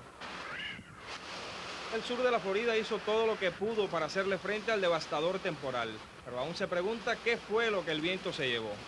En Miami, Carlos Verdecia, Univision. Una de las cosas más desagradables que surgen tras un desastre natural como este es lo que se conoce como especuladores, personas que se ocuparon de almacenar grandes cantidades de ciertos productos antes de que azotara el huracán y que ahora los venden a precios muy por encima de lo normal. Los especuladores se aprovechan de la situación y Miami está viendo muchos de ellos. Lo triste del caso es que debido a la escasez y a la necesidad, el público paga lo que sea. Pero es importante enfatizar que la práctica de especular es ilegal. Algo que llama la atención en el medio de la tragedia de Miami es el silencio. Aparte de las ambulancias y de las patrullas de la policía, lo que predomina es un escalofriante silencio. Y es que la gente todavía está en estado de shock, todavía está muy confundida. María Antonieta Collins tiene la historia. Es el día después de la pesadilla. Luego de sobrevivir el terremoto de Managua y la revolución sandinista, a Raúl Lejarza le tomó 5 años ahorrar $200,000 para montar lo que hasta ayer fue una farmacia. Usted sabe, toda mi familia depende de esto. 5 hijos que quedamos, mi casa está destruida. Estoy desmoralizado totalmente, no sé qué hacer. El negocio daba empleo a 10 personas que hoy no solo no tienen trabajo. El negocio está perdido, totalmente. Eso no tiene recuperación. Sino como muchos, tienen que resguardar de los saqueadores lo poco que quedó. Está bien malo, la gente no le importa lo que está pasando, lo que piensan es nada más ellos mismos y cogiendo las cosas y imagínense, lo que puedan coger ellos lo que están cogiendo. La Guardia Nacional patrulla las zonas de desastre y el área de Homestead luce entre mezcla de explosión, guerra y terremoto. Los centros comerciales y turísticos prácticamente han desaparecido, aumentando el monto de las pérdidas. El número de viviendas arrasadas se calcula en 50,000 y entre los moradores del sur de la Florida, sin embargo, hay esperanza. Cuando faltan poco más de 2 meses para las elecciones presidenciales de noviembre, la esperanza del pequeño comerciante del sur de la Florida es que la promesa de la ayuda no sea únicamente palabra de político. Esperamos que no suceda lo que pasó en Los Ángeles, que la ayuda federal tardó mucho en llegar. Esperamos que los políticos aquí que han ofrecido, ahora sí pongan su grano de arena y contribuyan con nosotros para la reactivación de toda la comunidad en la Florida. Aquí la gente habla de pérdidas de todo tipo. Autopistas que no pueden ya cobrar peaje, negocios que tardarán meses en volver a organizarse. Y ahora vamos a salir adelante otra vez, con el favor de Dios y con el esfuerzo que nosotros echemos. Y aunque no se lloran pérdidas humanas, se calcula que se van a necesitar más de $2 millones para reforestar todas estas zonas que hoy presencian impotentes la agonía de los árboles. Sin ellos, el sur de la Florida no será nunca más lo que hasta ayer fue. En el sur de la Florida, María Antonieta Collins, Univision. Nosotros regresamos más adelante con otros reportajes sobre el huracán Andrew. En efecto, De la misma forma en que hablamos de incidentes de vandalismo y de especuladores, lo cierto es que la comunidad de Miami en general ha dado un ejemplo de civismo. En todas partes se ven a vecinos ayudando a vecinos. En las calles donde no hay semáforos ni letreros, la gente está cediendo el paso. Y hasta en una fábrica de hielo donde había varias personas esperando para comprar, el público se mantuvo en fila y en orden. Miami se merece un premio por mantener la cabeza en alto ante la adversidad. Eso es todo por hoy. Buenas noches. Arreglos de viaje a través de Continental. Sintonizan Noticias Univisión. Also, repairing the... Información.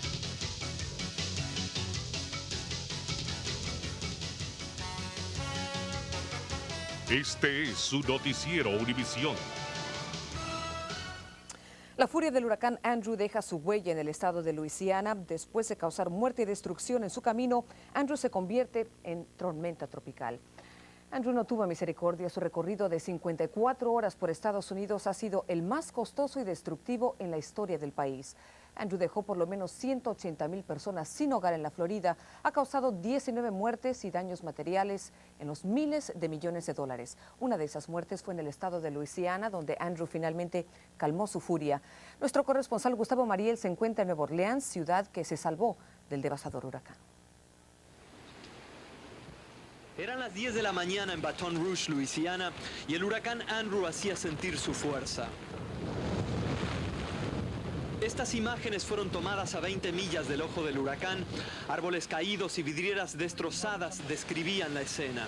And we really didn't think the storm was going to be that serious. Eastern time this morning, the storm then knifed northward in a zone of destruction, flooding and terrorizing 100 miles, a path 100 miles wide. This afternoon, northwest of Baton Rouge, Andrew's winds officially lost their hurricane strength, but they are still capable of causing damage. Scott Pelley was in Morgan City when the Andrew eye blasted through. Scott? Dan, late this afternoon, the National Guard arrived here in Morgan City at the request of the governor and the mayor. They are here to augment the police force to help keep the peace during this emergency. Inside for the thousands of people here that have been impacted by this very, very rough storm. High above somewhere in southern Miami or southern Florida. Over to you, Bruce. Yeah, Bob, we're in Homestead, and I think perhaps what you're going to find where you are, that it's going to take a while for them really to come up with the estimates of how much damage it was done. Take a look at this. This is the Sun Sentinel paper from Miami. When you see that estimate right there of $20 billion, when you see it in writing, it just seems to have a little more impact. Absolutely unbelievable. You get a better sense of it when you take a look at one of the areas hit here in Homestead. We'll show you that right off the front of the aircraft. A couple acres worth of what used to be mobile homes, and you can see that they're absolutely flattened. Doug Evans is with me in the aircraft. Doug, you talked to some of these folks that live down there in the mobile home, and they not only lost everything, they really don't have any way to get it back, it sounds like. That's right, Bruce. You know, many of the people that live in these mobile home parks here in southern Florida are retirees, people who have come from all over the country, hoping to spend their last few years here in the sunshine and the warmth of southern Florida, and it has just turned nightmarish for so many families. These mobile homes, as you've explained to me, just simply exploded. You can't get a sense of that from the ground, but you certainly can from the air. The pressure that builds up inside of them just sends them exploding outward. 160-mile-an-hour winds here in Homestead. You know, Bruce, one thing that I wanted to ask you, and this is the second time that I've flown with you, and every time I get accustomed to seeing this damage, you show me something new, and I'm amazed and startled and shocked all over again. About how far are we from Miami, and what city in Atlanta is as far from Atlanta and about the same size as Homestead? Well, Homestead, let's get Bruce Mason, our photographer, to tilt up a little bit. Look at all the population here. You have that mostly because you have a lot of migrant farm workers down here, and you have the folks from the Air Force Base, Homestead Air Force Base. So a fairly large population. Así que todas las personas que están en toda esa zona tienen que estar muy pendientes. Hay que recordar también que la temporada de huracanes empezó fuerte, acaba de empezar. Andrew fue el primero y aún quedan 3 meses de la temporada de huracanes. ¿Qué es lo que se está viendo en este momento en la costa este del país? Claro, imagínate, la temporada de huracanes hasta el 30 de noviembre Y fuera de la costa este de los Estados Unidos, por allá cerca de Bermuda, se está formando una amplia zona de baja presión. El Centro Nacional de Huracanes dice que existe la posibilidad de que esta zona de baja presión se convierta en una depresión tropical durante las próximas 24 a 48 horas, así que posiblemente tengamos muy pronto la segunda tormenta tropical de la temporada. Una última pregunta, ya que mencionas que hay otra amenaza de un huracán. Yo creo que muchas personas en las zonas más devastadas, más afectadas, están preocupadas de que vuelva a llegar a esta zona. Lo que hemos visto a través de la historia es que por lo regular no llega al mismo sitio quizás en una década o 2 décadas. ¿Cuáles son las posibilidades de que, bueno, se cambie el curso de la historia y que vuelva a volver a golpear a las zonas que golpeó Huracán Andrew? Claro, y estamos hablando de un promedio, María Elena, pero sí quiero recordar la ocasión en la década de los 40 en la Florida, cuando 9 intensos huracanes cruzaron el estado de la Florida en algún punto u otro durante la misma década, así que quién sabe, podría ser en cualquier momento, podría ser dentro de 10 años. El punto es que hay que estar muy pendientes, porque si va a vivir en una zona costera y a lo largo de la costa del Golfo o del este de Estados Unidos, quiere decir que está propensa a huracanes y siempre tiene que estar pendiente. It's amazing. I'm from Michigan and I've never even seen one of these before, and I wasn't as scared as I thought I was going to be. You know, I thought it was going to be really frightening, but the wind was scary. It howled in the house. And we kept looking out all the windows and watched the trees just bend and touch the ground. Big pecan tree, huge, just touching the ground. It was amazing. Back down the road in the neighboring community of Franklin, the story is much the same. All over Cajun country, no one was spared. The Golden Arches now block Main Street. Thousands of homes and businesses suffering billions in damage. By the way, of the homeless is 180,000 people. And the sheriff of Polk County, Jack... Al sur de la Florida, ahí viven numerosos trabajadores agrícolas hispanos que ya se esfuerzan para reconstruir lo perdido. Pero según nos dice María Antonieta Collins, para ellos el futuro está lleno de preocupaciones. Para María y Gabriel Pineda, campesinos de Guerrero, México, el viejo dicho mexicano, mi casa es su casa, ha sido palabra de ley. Ellos y otros 5 campesinos más vivieron dentro de esta casa del huracán Andrew. Así somos los mexicanos, ¿eh?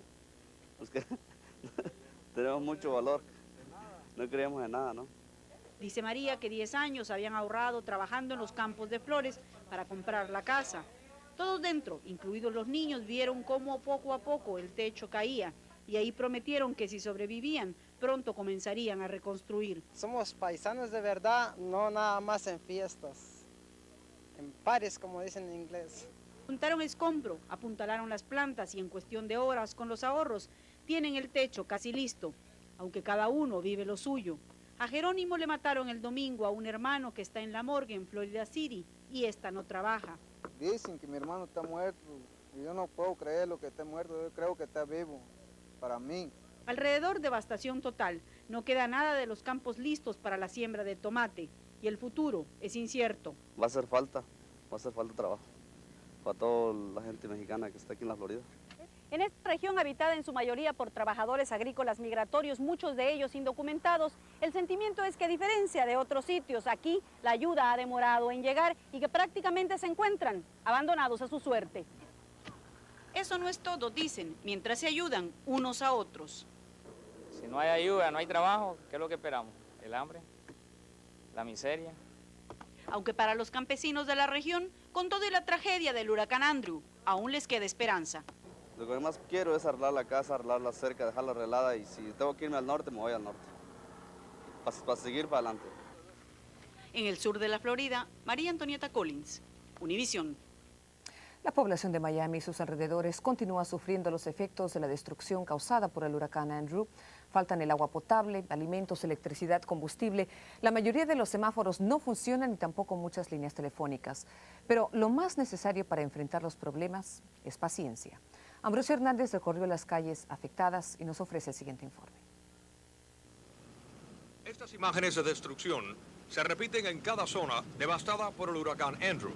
Pero para los damnificados son imágenes del pasado, porque el presente para ellos es sobrevivir. Y eso es lo más importante por ahora. Esa es la única comida que teníamos por la falta de electricidad. Estamos botando y ahora vamos a empezar a enterrarla por la causa de enfermedades. Pero buscar la comida, o en este caso el hielo, es casi una misión imposible. El tráfico no te permite llegar. Y si llegas, tienes que hacer una fila de hasta 1 milla. tengo un caso en mi familia que necesita insulina y eso tiene que estar bajo el frío. Por eso estoy en esta cola. La situación es desesperante. Esta familia con niños vive ahora entre la acera y el garaje de lo que antes era su casa. El único colchón que tienen es para los más pequeños. Esto es un desastre, Dios mío. Dice que nadie ha venido por aquí a... No, nadie, señor. Llevamos 3 días aquí solos, luchando y pidiéndole a Dios que nos ayude a salir adelante con todo esto. Este no es un barrio en Lima, Perú, donde hubo un acto terrorista, ni tampoco Beirut, Líbano. Es Miami, Florida, donde la furia del huracán Andrew estalló como una bomba. Decenas de barrios como este han quedado totalmente devastados y muchas familias rehúsan abandonar sus hogares. Se han quedado aquí después de la tormenta tratando de sobrevivir, en muchos casos hasta en una casa de campaña. Son tantas las dificultades que tienen que recurren a cualquier método para el aseo personal. Cocinan como en tiempos de antaño y por las noches la única iluminación que tienen es esta lámpara. Aquí los vecinos se ayudan mutuamente. Según ellos, se han quedado solos. Esto es la primera cosa que me han regalado aquí desde que pasó el huracán. Ni el gobierno ni la policía ha pasado por aquí y me ha preguntado, ven acá, ¿te puedo traer algo? ¿Te puedo traer leche? ¿O cómo está tu hija de 3 años?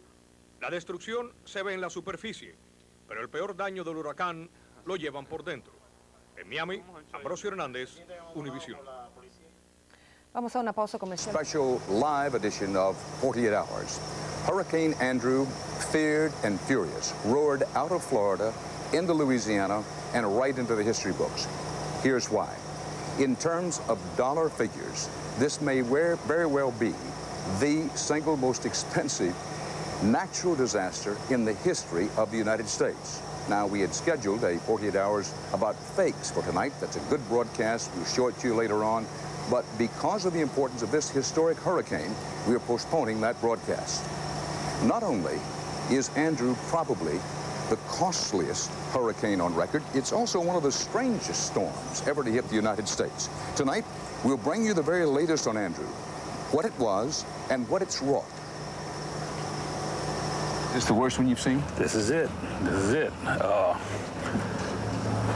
We've never had winds up to 160 miles an hour. Well, look down this Main Street. Look at it. I mean, it was destroyed. This is going to take months, years to come back. No longer a city, at least not in the way most of us would think of one. There's no electricity. Most people can't drive easily from one place to another or even make a telephone call. Hurricane Andrew blew away those things we take for granted. I've been through about 3 storms, and I've never been through one like this. Looks like the Iraqi war to me. You know, real devastating. All right, Governor, how we stand on declaring an emergency? All been done. Cedric LaFleur is Morgan City's mayor. You know, just looking around at your city, it doesn't seem that any building got away undamaged. That's about right. Just about everybody got a little damage. What are your problems as night begins to fall? What are your main concerns here today? Our problem is to keep people off the streets. We haven't had any looting problems or anything like that, and don't intend to have any. Today, they were mopping up, patching up. Some were even drinking up. Becky Todd is one of those people cleaning up today, The mayor is optimistic tonight. He is still telling people who evacuated to stay away. Morgan City is in no condition to welcome its residents back so soon. When they talk of Force 4, Force 5 hurricane, it really concerns us. 2 a.m. this morning. Hurricane Andrew is several hours away, and Craig Romero is one of the few people out on the road in Iberia Parish. Can you read me, Courthouse? Romero is the county boss, president of this coastal Louisiana parish, known for Tabasco sauce, sugar cane. See how enormous the destruction is. Mass destruction is the label we give it. But get up close and you can see that for every victim, mass destruction is really individual, singular, personal destruction. Forgive me for asking this, but when you look at what used to be... I went crazy. That's all I had. I went out of my mind. I started going, my God, Jesus, where do I go from here? Mary Bennetson is one of those people who lost everything. It's sad. It was a very pretty complex. We had the pool, we had the tennis court, we had a barbecue area. Look at it now. Until 2 days ago, Mary lived in this building in Homestead, Florida. You have to be very careful because there's no banister here, there's no rails. Oh, jeez. This is where you lived? This is where I used to live.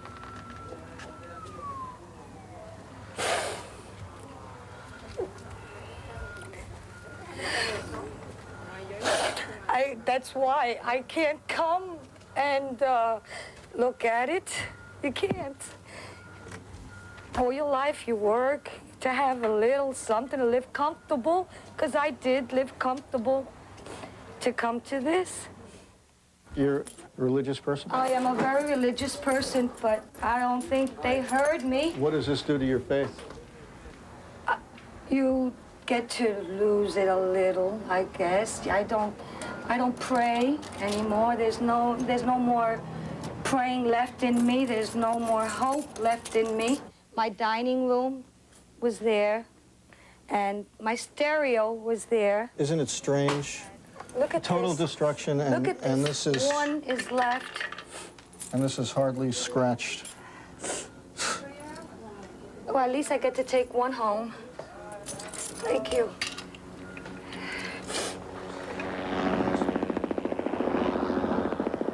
We tend to call this rubble. This was somebody's house. Somebody lived here. Not long ago, this was their kitchen. There's a stove here. There's cabinets. Look at this. Look at this. They saved pennies. Real people lived here. This isn't rubble. This is a part of somebody's life. But when you look at this, it's hard to imagine that this is Wednesday night, 48 hours ago, this was somebody's house. That's right. People were living there. People were living there. Family was living there. This is what Bob and Terry Luker came home to after the hurricane. This used to be their neighborhood. They were homes, individual homes, so just kind of like a townhouse, you know. Uh-huh. Individual homes. And I would say there's 2.5 gone right here. 2.5 homes gone right here. Terry, you don't have to hide your face or anything. I mean, a lot of us are crying over this. We talk about the tens of thousands left homeless, the millions without electricity, the billions of dollars in damages. But the numbers are so big we can hardly grasp what they represent. They become statistics. But every one of these statistics has a face and a name. His name is Lance Rossi. We lost everything. There's nothing. Even clothes were gone. What did you think when you came back and saw this? I stayed through it. You stayed? I was here. I put a table in the middle of that floor over there and had my family get under it. There was nothing else I could do. They say that disasters bring out the best in people, and it's true. Neighbors helping neighbors. But it's also true that disasters bring out the worst in people. Shame you have to walk around the U.S. like this. He's defending himself against looters. So is he. Will you use that gun if you have to? Huh? If somebody breaks in our house, and if I have to use this gun to protect myself, yes, I would, sir. You'll be hearing a lot about how life will slowly but surely be getting back to normal after Hurricane Andrew. But take a look. This is one of those things about hurricanes and about destruction that isn't totally true.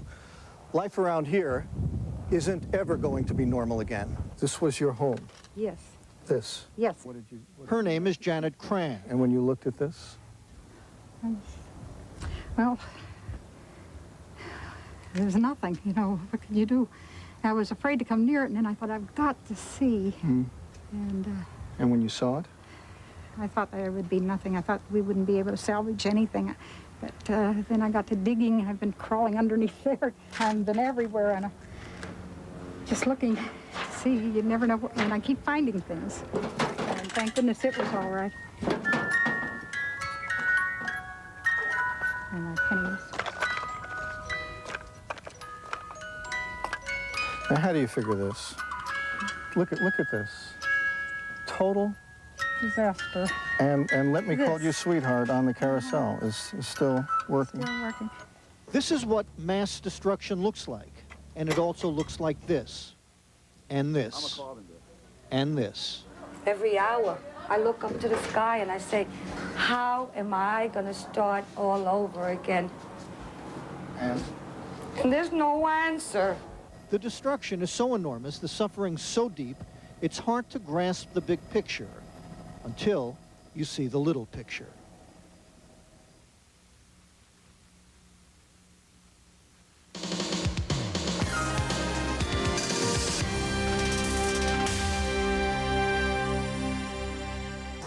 People who know firsthand what's needed after a hurricane strikes. John Roberts. Okay?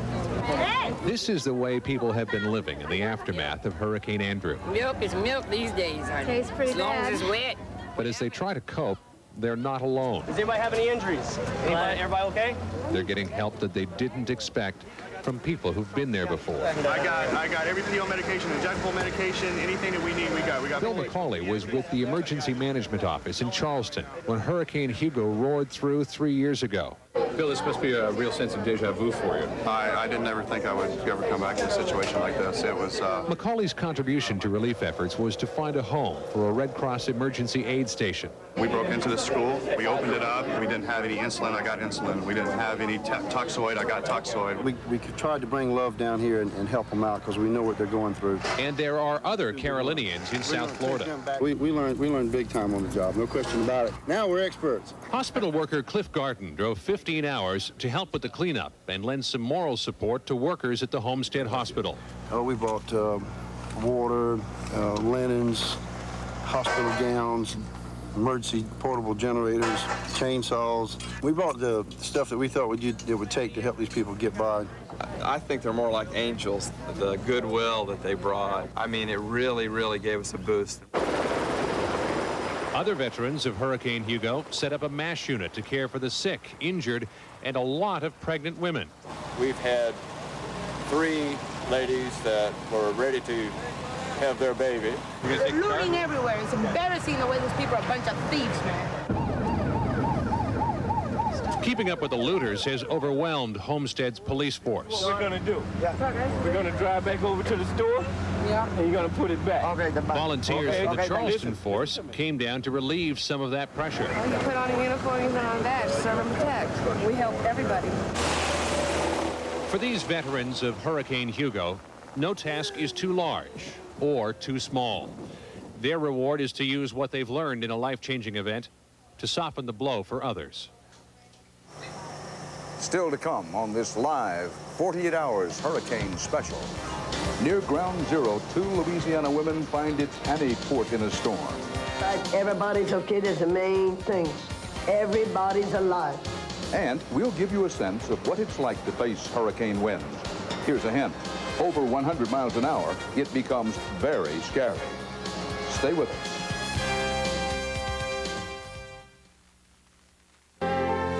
Good evening, I'm Harry Smith, sitting in tonight for Dan Rather. It is a staggering figure. Emergency officials in Florida say Hurricane Andrew has left 1 out of every 8 people in Dade County without a home. Now CBS News has learned that President Bush is sending as many as 5,000 active duty troops to Florida to help the recovery effort. This follows complaints from victims of the hurricane that they're not getting the help they need. John Roberts in Miami has our report. As the hardest hit victims of Hurricane Andrew struggle to survive, in political circles, a storm of accusation blew up over why more aid isn't getting through. If we do not get more food and water into the South End in a very short period of time, we are going to have more casualties because we're going to have people who are dehydrated, who are without food, babies that need formula. The county blames the federal government. Government agencies charge the county hasn't gone through the proper channels. The rules are very specific, they're well understood, and I'm not here to debate the rules, I'm here to address the problem. A private relief effort ended in tragedy today. A small plane with supplies bound for Homestead crashed on takeoff, killing 2 aid workers. The loss is another blow to people desperate for any sort of help. We don't have anything left. Like I said, I lost my cars, I lost my house. I'm living in one of my girlfriend's cars. I have a 3-year-old daughter. Spend money to go out, look for ice, look for this, look for that when we don't have it. The rules of convenience have been suspended here. No quick runs to the corner for something as simple as ice. Everything takes time, perseverance, and above all, patience. That patience, though, is at a premium. You have to remember, these are people who have been living the last 4 days, for the most part, without food, without running water, without electricity, and they've been standing in line for an hour in sweltering 90-degree temperatures. Oh, I've had my life threatened twice, just for 25-pound block of ice. Residents of Louisiana are finding that En el sur de la Florida arrasó con todos los campos agrícolas. En las comunidades de Homestead y Florida City no quedó ninguna cosecha en pie. Todos los que tienen labores de aguacate, mango, todo se arrancó, se perdió todo. Limón también, no hay nada. La zona afectada producía un 50% de los vegetales de invierno que se venden en Estados Unidos, así como una gran cantidad de frutas tropicales. Según expertos en agricultura, pasarán más de 5 años antes de que la producción vuelva a la normalidad. Los terrenos han quedado desiertos y desolados, y por si fuera poco, muchos de los equipos agrícolas se han dañado o han desaparecido. Estos campesinos aún no salían de su asombro. El equipo para sembrar y para que haga cosecha este año. ¿Se dañó todo? Sí, nurserías, toda la nursería con la que trabajamos el señor, ya todo destruido ya. El huracán también barrió con todos los invernaderos y las empaquetadoras de frutas y vegetales se han desplomado. Los daños a las cosechas han sido grandes, pero los campesinos han sufrido los peores estragos. Miles se han quedado sin hogar, sin empleos y sin ningún tipo de ingresos. Las casas se cayeron para abajo. ¿Lo perdieron todo? Sí, perdimos todo. No teníamos dónde vivir. Estamos viviendo ahí en una casa. Somos como 32 familias, 32 gentes. Yo tengo 7 niños y pues para la leche necesitamos hielo y todo eso. Cuando llegaste ya no había casa. ¿Y qué te pasó en el pie? Corté allá donde esquina había vidrios y que se me encaja uno. Estos trabajadores migratorios vivían en una comunidad de más de 400 casas móviles. Todas desaparecieron. Ahora viven a la intemperie y los ánimos están al borde de la desesperación. Uno no tiene nadie a dónde ir, a dónde refugiarse. Iba uno a los albergues y ya está lleno, ya está lleno. ¿A dónde vamos? ¿A dónde corremos? Sí. Está muy preocupado por los niños, ¿no? Pues sobre todo mi niña tiene 2 días de diarrea. Los daños en el campo agrícola podrían ascender a $500 millones. Los daños humanos, sin embargo, no tienen precio. En Florida City, Carlos Verdecia, Univision. Al norte de Miami, una avioneta con ayuda para las víctimas del huracán Andrew se estrelló contra unas casas, causándole la muerte a una persona, hiriendo a otras 2. El vuelo estaba destinado a llevar ayuda a los residentes de Homestead, como dijimos, una de las zonas más afectadas por Andrew. Las autoridades investigan las causas del accidente. Y el huracán fue el primer desastre de la historia en obligar al cierre de una prisión federal y al traslado de sus presos. Uno de ellos fue el ex hombre fuerte de Panamá, Manuel Antonio Noriega, quien junto con otros 1.400 prisioneros fue llevado del Centro Correccional de Miami a una cárcel en Talladega, Alabama. Noriega fue sentenciado en julio pasado a 40 años de cárcel. Y ahora tenemos nuevas cifras sobre los daños causados por el huracán Andrew, que ha sido considerado como el desastre natural más costoso en la historia de Estados Unidos. El número de muertos continúa en 20, pero según las autoridades, la cifra puede elevarse. En los estados de la Florida, Luisiana y Mississippi hay más de 790,000 viviendas sin electricidad. En la ciudad de Miami solamente hay más de 250,000 personas sin hogar y las pérdidas materiales en el sur de la Florida se calculan de entre 20,000 y 30,000 millones de dólares. Lo que circuló hoy por la Florida, como acabamos de escuchar, son números y cifras. Cientos de miles de damnificados, decenas de miles de casas destruidas, miles de millones de dólares en pérdidas materiales. Pero al fin y al cabo nadie sabe con exactitud la magnitud de lo ocurrido. Lo que sí se sabe es que mucha gente necesita ayuda que no está recibiendo. Ricardo Brown nos habla de la frustración combinada con el dolor que se siente en el sur de la Florida. Han pasado ya más de 72 horas desde que dejaron de soplar los vientos huracanados, pero la pesadilla apenas comienza. Mayormente las personas que están llegando aquí con problemas medicinales son gente mayores, con problemas de cardíaco, problemas de... En Florida City, una pequeña ciudad al sur de Miami, prácticamente no quedó una sola estructura en pie. Solo quedaron las víctimas, miles, sin techo, sin trabajo. El daño es mucho más profundo de lo que indican las dramáticas imágenes. De aquí a meses, tal vez de aquí a años, se seguirá sintiendo el impacto del huracán Andrew. Hasta lo que quedó en pie ha sido afectado. Se está hablando ahora de más de 20.000 millones de dólares en pérdidas, pero nadie sabe en realidad cuál será el costo a la larga. Necesitamos billones de dólares y eso es precisamente lo que vamos a pedirle al Congreso. Los daños son incalculables. Para volver a una normalidad total en el condado de Davis, que se calculan, no yo, los expertos, más casi 5 años. Aún antes del huracán, esta región tenía una tasa de desempleo de cerca de 11% y había una escasez de vivienda. Ahora nadie sabe con exactitud cuántos se quedaron sin techo como consecuencia del huracán. I know that we're talking about somewhere 150, 160,000 at least probably homeless. El gobernador Lawton Childs nos dijo hoy que cree que hay de 150.000 a 160.000 personas sin casa. Un periódico dice que son 175.000. Una agencia de prensa habla de 250.000 desamparados. This is going to command more than just the attention of government. La ayuda no corresponde solo al gobierno federal, es tarea de toda la nación. Palabras de Arthur Card, que ha sido designado por el presidente Bush para coordinar la ayuda a los damnificados. Ha sido extremadamente lento esa respuesta del gobierno federal. Washington ha prometido 60 millones de dólares en ayuda, pero todo indica que hará falta mucho más. En Miami, Ricardo Brown, Univisión. Y por último, para poner en perspectiva la magnitud de este problema, la peor crisis que había enfrentado la ciudad de Miami fue durante el éxodo del Mariel de Cuba, cuando se vio obligada a albergar a 125.000 personas durante 4 meses. Ahora hay 250.000 personas y no hay agua ni electricidad. Más adelante en Noticiero Univisión veremos cómo a miles de kilómetros de la Florida también se sintieron los efectos del huracán Andrew. Pero antes, Estados Unidos cumple su promesa de mantener a Saddam Hussein en jaque. I have no money. No one has counted how many businesses Andrew destroyed, but the losses are staggering to all parts of the economy. $150 million in agricultural losses, and at least 80,000 more people without jobs. At 10.6%, Dade County already had one of the highest jobless rates in the country. Some business leaders think that the devastation might put people to work.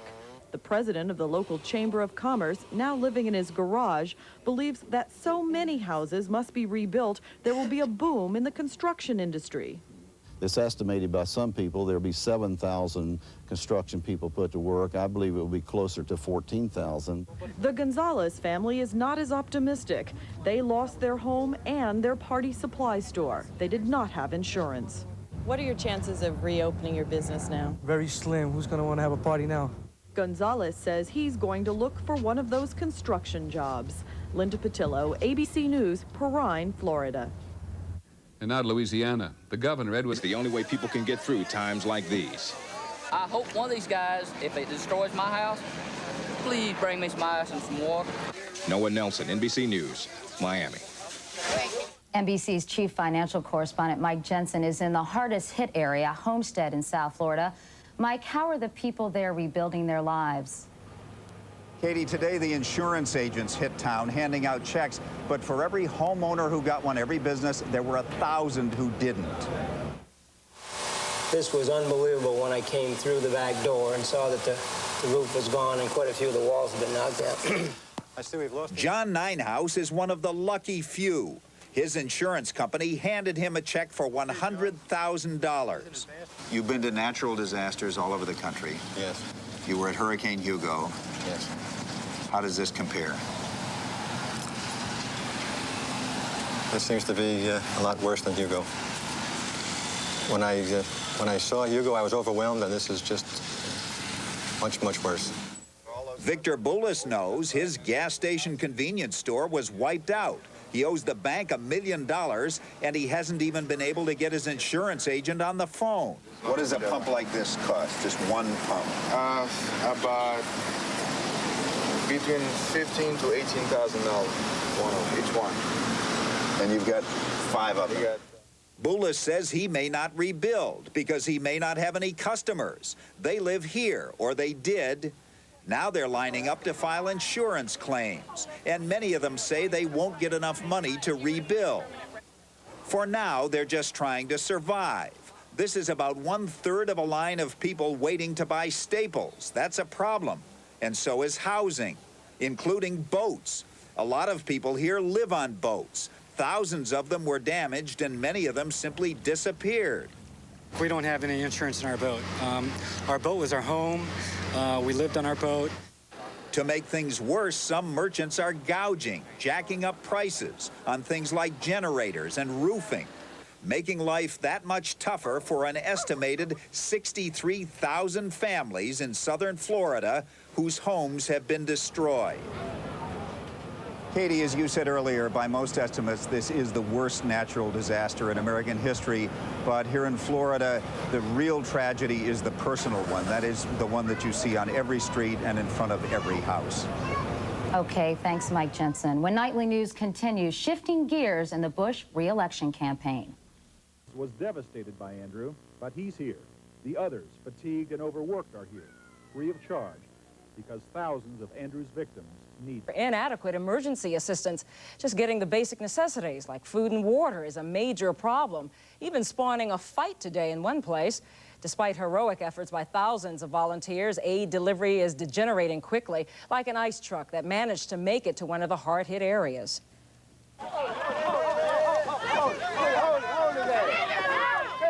Relief trucks have been overrun with hungry, thirsty people. Many of them leave empty-handed.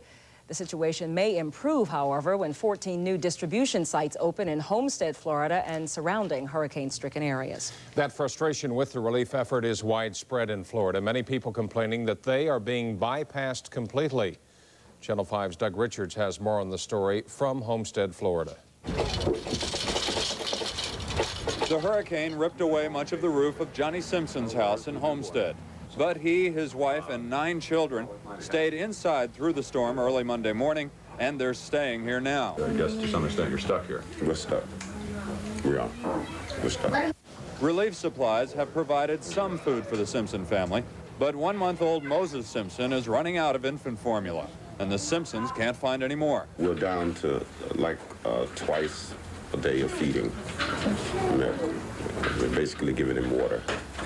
The Simpson family is one of many South Florida families who have managed to stay behind in what's left of their hurricane-ravaged homes, but who have seen their large relief effort for the most part pass them by.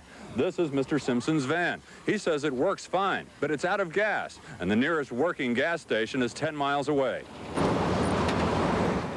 This is the nearest gas station, also wrecked by the hurricane. As soon as workers made a few pumps operational, 2 long lines formed on U.S. Highway 1. I mean, look at it out here. Everybody's waiting. Everybody's trying to get some gas, so they can go about their business.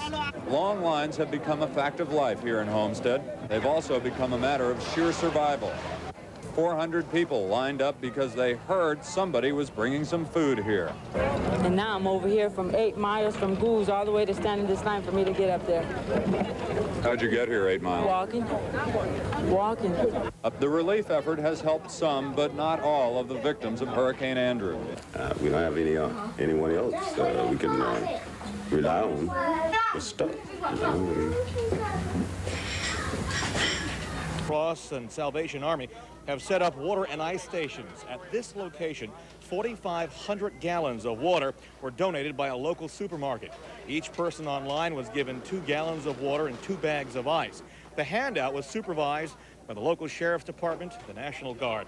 Food was also being given out at this location. Now let me show you something else that we got a hold of. This is home video shot by a man who lives in the subdivision we're in here in Bayou Vista. And listen to this wind. The gusts here hit about 160 miles an hour. You may be able to see one of the trailers that overturned during the storm. Now, earlier today, we visited one of the other trailer parks just up the road from here, hit hard by Hurricane Andrew. Doing good. The job of cleaning up after Andrew is overwhelming. This is Todd's Trailer Park in the town of Patterson. It's about 6 miles west of Morgan City. 30 trailers stood here before Andrew hit. At least 5 were destroyed. Almost all were damaged. This is one of 6 anchors that was holding down this trailer. But when Hurricane Andrew hit, it lifted up the trailer, flipped it over, and tossed it here about 30 feet from its foundation. I just got a closer view of the storm than I wanted, but... Robin Richardson and the rest of the families here left before Andrew hit, but Robin and her husband moved onto a boat to wait out the storm. If it would have been a single boat, I wouldn't have done it. But it was 13 to 15 big cargo boats, supply boats that they send way offshore. The folks here are now waiting. Receptores de productos de América Latina. Colombia a diario envía más de 800 toneladas entre flores, frutas y peces ornamentales. Estos son los productos más perjudicados por el cierre aeroportuario. Existe la vía Nueva York, donde aterrizando en Nueva York se puede hacer una relativa distribución de las flores en las zonas aledañas a esta ciudad, pero no es mucho lo que se pueda cubrir. Los exportadores de otros productos como la ropa, las telas y los artículos de cuero también se han retrasado en las entregas y algunos han perdido los negocios. Igual las compañías aéreas que en esta época ofrecen servicios turísticos vacacionales a Estados Unidos. Hemos dejado de enviar aproximadamente a 1.000 pasajeros diarios entre ida y venida, o sea, 500 de ida, 500 de vuelta diarios. Sin lugar a dudas, los más afectados son los floricultores que han tenido un año negro. Las causas, los bajos precios en Estados Unidos, las restricciones comerciales y ahora las pérdidas por el cierre esta semana del aeropuerto en Miami. Algunos piensan que se tendrán que realizar nuevos acuerdos comerciales para subsanar esta crisis. Feeling at the Reyes household up the block, 3 families now call it home. This is breakfast for 21. A couple hospitals were shut down by the hurricane, so field hospitals have been set up. This one at a senior center. The staff entirely volunteer, people who just want to help out. Dr. Charles Augustus from Homestead itself. I will never, ever forget Andrew, and I'll never forget all these people coming together and giving up a little part of themselves to make sure the community still had a medical facility. Dr. Augustus's own office was devastated by Andrew, but he's here. The others, fatigued and overworked, are here, free of charge, because thousands of Andrew's victims need them. Brian Cabell, CNN, Homestead, Florida. Andrew's trail of destruction in Louisiana may have been limited. Governor Edwin Edwards said his state was spared a major disaster, and preliminary damage estimates are in the millions rather than billions of dollars. But authorities say destruction along southern coastal areas like Grand Isle is worse than first thought. Some residents began returning today to what's left of there. Army Chief of Staff Gordon Sullivan arrives in southern Florida as more troops pour in to help desperate hurricane victims. There are now 20,000 soldiers stationed in the disaster area. The challenge tonight is coordinating the flood of help for the homeless. Channel 5's Tom Corvin reports live from South Florida right now. Well, Ken, as you know, that's been a question all week, exactly who is in charge here, especially now when it comes to housing the homeless. Over 250,000 homeless in this area. We've been hearing about tent cities all week. We haven't seen any, but we've been hearing about them. And with the arrival of General Gordon today, we may soon see some. It's sunset on the 7th day. The military numbers are growing. How's morale? Good, very good. Many of the 20,000 now arriving land on the heels of criticism that they're arriving too slowly. We came in here Friday morning. Talk of lack of leadership ended with the arrival of the Army's top brass earlier today, 4-star General Gordon Sullivan. First of all, I think it's a great outpouring of support for the local community, and I think what we're trying to do now is I'm trying to get a better assessment of where we are in the efforts. These Marines are ready to set up a tent city here, but the tents haven't arrived yet. You have to work out an agreement with the city officials between them and the Marine unit down here. So there's a lot of logistical work. That question of red tape delay even makes lieutenant colonels uncomfortable. I'm not even gonna play on that. The facility will be designed for approximately 1,500. 1,500, and there'll be another site somewhere else also. General promises action. Now, there have been rumors all this week also that the tent cities would be going up inside the neighborhood so folks could stay close to their homes. That is not the case. We also understand that some folks just don't want to live in a tent. They want to stay home close to where they are, regardless of how unsafe that may be. But at least right now they have that option. Reporting live from Homestead, Florida, Tom Corvin, Channel 5 Eyewitness News. Tom, are the relief supplies that are coming into the area getting to the people who need them? Oh, they're getting here. That's not really the point. Water, food, everything is here. It's a matter of coordination right now, especially out in the other outlying areas where people can't come in. It's getting there. It's just getting there slowly. There are a lot of people down here who need help. There are a lot of people who are giving help, and it's just a matter of meshing the two at this point. It's going to happen. Tom, earlier this week, there was a lot of anger towards some of the federal officials because of a supposed delay in the arrival of the relief goods. What's the mood there now? We were asking some of the troops today on both sides. We were asking some of the troops morale. How's your morale? They've been hearing about some of the criticism as well. They said they're fine. They want to be here, do the work, get the job done, and eventually go home themselves. The folks on the other side, I think, are calming down a little bit. It, of course, does get hot. People get frustrated. But I think by the end of the day, they know tomorrow's another day. Thank you very much, Tom Corvin, for that live report from Florida. The massive local relief effort for Hurricane Andrew survivors continues here in Atlanta tonight. The emphasis is on water. South Florida is desperately in need, as you just heard.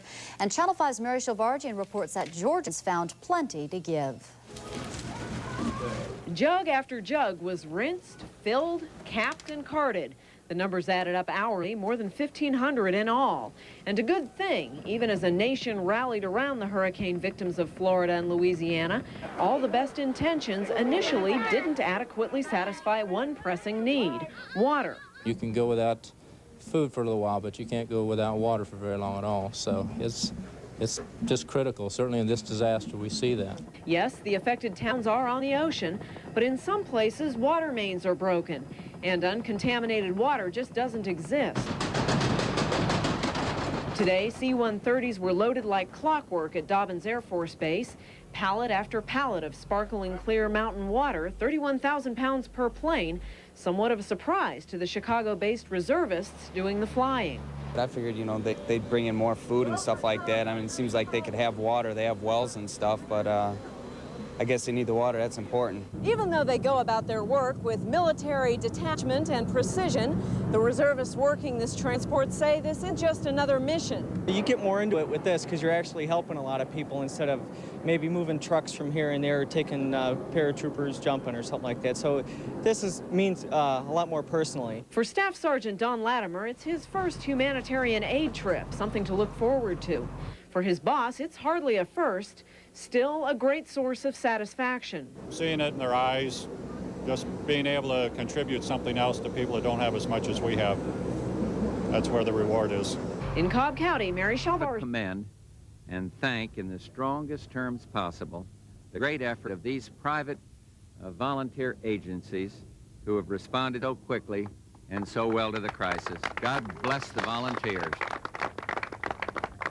And I know, and I say this confidently, that these volunteers can count on the continued support of the American people in their ongoing work in meeting the critical needs of the people of South Florida. We are going to succeed. We will succeed because the people of South Florida, because of their spirit. Think of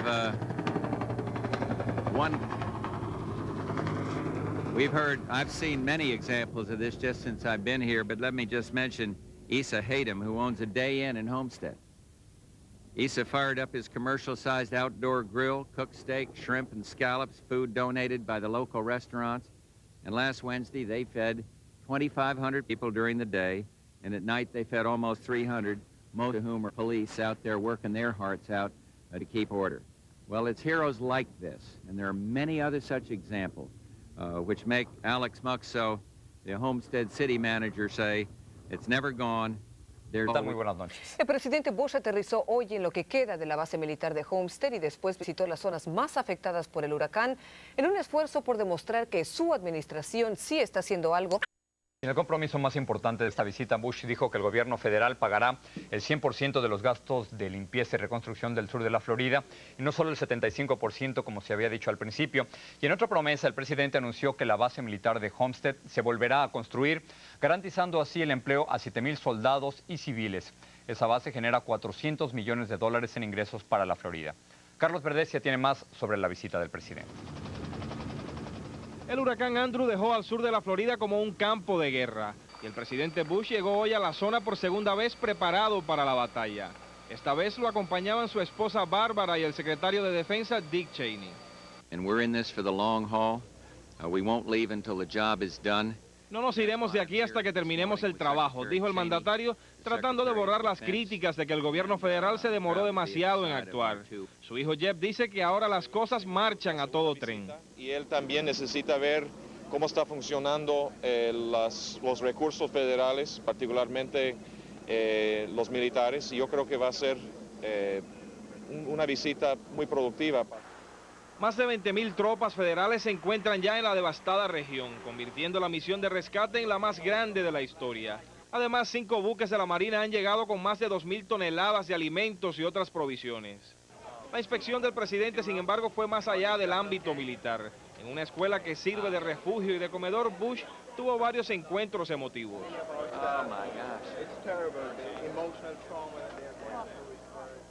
El presidente también visitó un barrio predominantemente hispano y se hizo entender utilizando a su hijo como intérprete. Se está recibiendo la atención médica necesaria para los niños. ¿Sí? ¿Dónde? No tenemos dónde dormir. Inmediatamente después vinieron los pronunciamientos más importantes.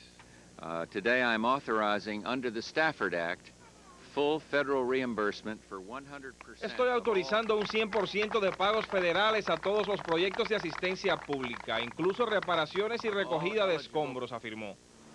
El mandatario también anunció que la destruida base aérea de Homestead, donde se emplean a más de 7.500 militares y civiles, será reconstruida. El presidente obviamente no quiere que la demora inicial en el proceso de ayuda se convierta en un problema político. Y en este su segundo viaje a la zona en crisis parece haber dejado claro su compromiso con los damnificados. En la base aérea de Homestead, Carlos Verdecia, Univision. El presidente Bush visitó hoy también el estado de Luisiana. Allí el número de muertos por el huracán Andrés aumentó a 8 después de que se encontraran 4 cadáveres en el Golfo de México. La Florida ha sido un bastión republicano en las más recientes elecciones presidenciales, pero hay indicios de que hay descontento con ambos partidos políticos por la lentitud en que se ha organizado y prestado la ayuda a los damnificados del huracán Andrew. La Casa Blanca niega que el viaje del presidente Bush hoy al sur de la Florida haya sido por razones políticas, pero este es un año de elecciones en que prácticamente todo lo que hacen los aspirantes a la presidencia adquiere un matiz político. Ricardo Brown tiene este informe. El presidente en ropa deportiva, la primera dama a su lado, rodeados de tropas. Esto ocurre hoy mismo, aquí en el sur de la Florida. Pero la comparación se hace inevitable y salta a la memoria hacia otro lugar y otro momento. Dhahran, Arabia Saudita, noviembre de 1990. La brutalidad a que ha sido sujeto el pueblo de Kuwait no puede ser... The army to bring in supplies. And it was just a hurry up and get over here. Start something, you know? Hurry up and get over here. But families living for more than a week now in broken homes amidst the stench of baking trash without power or water are desperate for shelter. Every time it rains, we have a pool in here, and I think it's bad for the baby. I mean, we're getting water inside and everything. And they told us that we had to move. Some, though, are choosing to go at it alone, refusing to rely at all on government shelters. Since the storm, Marvin Grice has been living at the shattered tavern he calls Home Sweet Home. He heard the president arrive this morning on Air Force One. Politics and a disaster don't have anything to do with it. This is people, man. All people. And from the richest down to the poorest. For better or for worse, with or without the president's help, Grice is optimistic, as are many here in South Florida, that they will survive. We're going to build it back. Well, yeah, it'll take a while, but we're going to build it back. The Red Cross here at Harris Field has just told us they're going to try and open up this tent city behind me sometime tonight for some people, but in all reality, don't expect all the camps to be fully operational until sometime tomorrow night at the very earliest. Connie? Thank you, Giselle Fernandez. Later tonight, President Bush will address the nation on the hurricane disaster. CBS News will carry it live tonight at 9 p.m. Eastern Time. Along the coast have always been beautiful, but thanks to Hurricane Andrew, US 1 in South Florida has taken on an entirely new character, as Scott Pillay reports.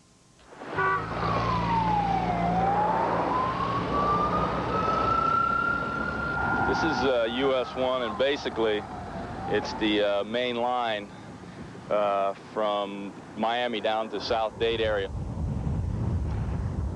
And every business on it, from probably 10 miles north to all the way down to the Keys, is destroyed. There's nothing left of it. It's a 4-lane route through the most damaging disaster in American history. Paper, paper, paper! We're basically rebuilding them right from scratch. It's pretty hectic, long hours. South Miami, Kendall, Cutler Ridge, Homestead, Florida City. Thousands are jobless, homeless, and hungry. It's all free. We're doing it all week long. At Color Ridge, we were serving about 2,000. So 10 to 12,000 here. Did you get your bag? It's along this road that you can get a feeling for the size of the destruction. More than 30 miles of absolute devastation, all the way from the Rolls-Royce dealership back in Miami to the migrant farm workers just ahead. I got to see her diarrhea. I want to see the baby. We're traveling up and down US 1, trying to get all the migrant workers, anybody that we can get along through this area. What are you seeing? People starve. People hungry, need water, ice. But it's just not getting down through here. For everyone now, US 1 is a lifeline. If we don't have this road right here, we don't have life right here. This is where the food and supplies is coming in. 4 lanes through a path of destruction. For the people of South Florida, US 1 is slowly becoming a road. We would not have come unless there was business. Overshadowing traditional Latin barrios, where you can still get a potent Cafe Cubano for 30 cents.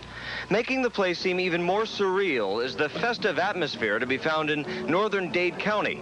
While just a half hour away to the south, people are living in what could only be described as a war zone.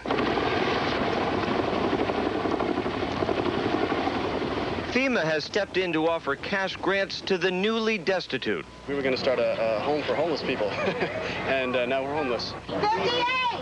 But it is only short-term help. Officials admit there is no how-to manual for rebuilding whole communities from scratch. I think that we are looking at years for these communities to get back completely on their feet again. Volunteers are rushing food, water, and medicine to a migrant labor camp on the edge of the Everglades. It seems those who can least afford it are to suffer the most. Some farm families are believed to be hiding in the Everglades. We're trying to find people out here that might be too scared to come forward. If and when they return, there may be no crops to pick. Andrew took precious topsoil with him, and agriculture officials say citrus growers could lose tens of millions of dollars. The damaged orchards are now the feeding ground of hundreds of squirrel monkeys and baboons freed by Andrew from a primate breeding farm. It's obvious that the rebuilding of these communities in South Dade County are going to take anywhere from 6 months to 2 years to get anything like they were. Up north, however, in Miami Beach, they're rebuilding an image.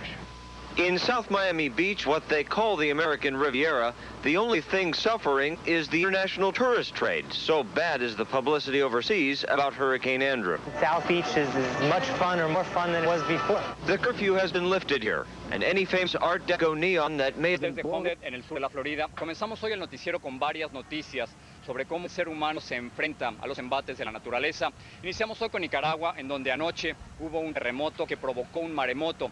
La cifra oficial de muertos varía, sin embargo es superior a los 60. Pero por otra parte, la Cruz Roja está hablando extraoficialmente de más de 100 muertos. María Elvira Salazar está en Nicaragua. That 250,000 are homeless. What are the dangers here? Somebody lives here. What are they up against? Structural collapse. As you can see, they're just falling down. This one's blown out, ready to fall over. I stepped on 2 big nails, and I hurt my feet. Long after the storm, the injuries continue. Dozens of people are hurt daily living in the debris. This piece here that you're standing under, I mean, that could drop any minute. Wanda Bogue was one of those told to clear out. It's an utterly helpless feeling. And you find yourself talking and going on about things that aren't even connected with it because you're about to lose it. The poorest residents are hardest hit. Don't walk. Walk. Don't walk. Families who lost their... Very unsafe. They're going to condemn that along with the bill. Please, I'm pleading with you. Please go over to Tent City. He's crazy. Sir, we gonna stand in tents and tell us how it's gonna be. Only a block from that crowd, the Marine Corps Tent City remained virtually empty. This evening, hundreds of residents are trying to stay in their demolished homes. Much of this apartment complex is still occupied, but city officials say they will use federal troops to clear the most damaged buildings in the hope that there are no more casualties from Hurricane Andrew. Connie?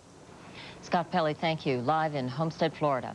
President Bush made an appeal last night for help for victims of the hurricane. His televised address generated 53,000 phone calls to a Red Cross 800 number.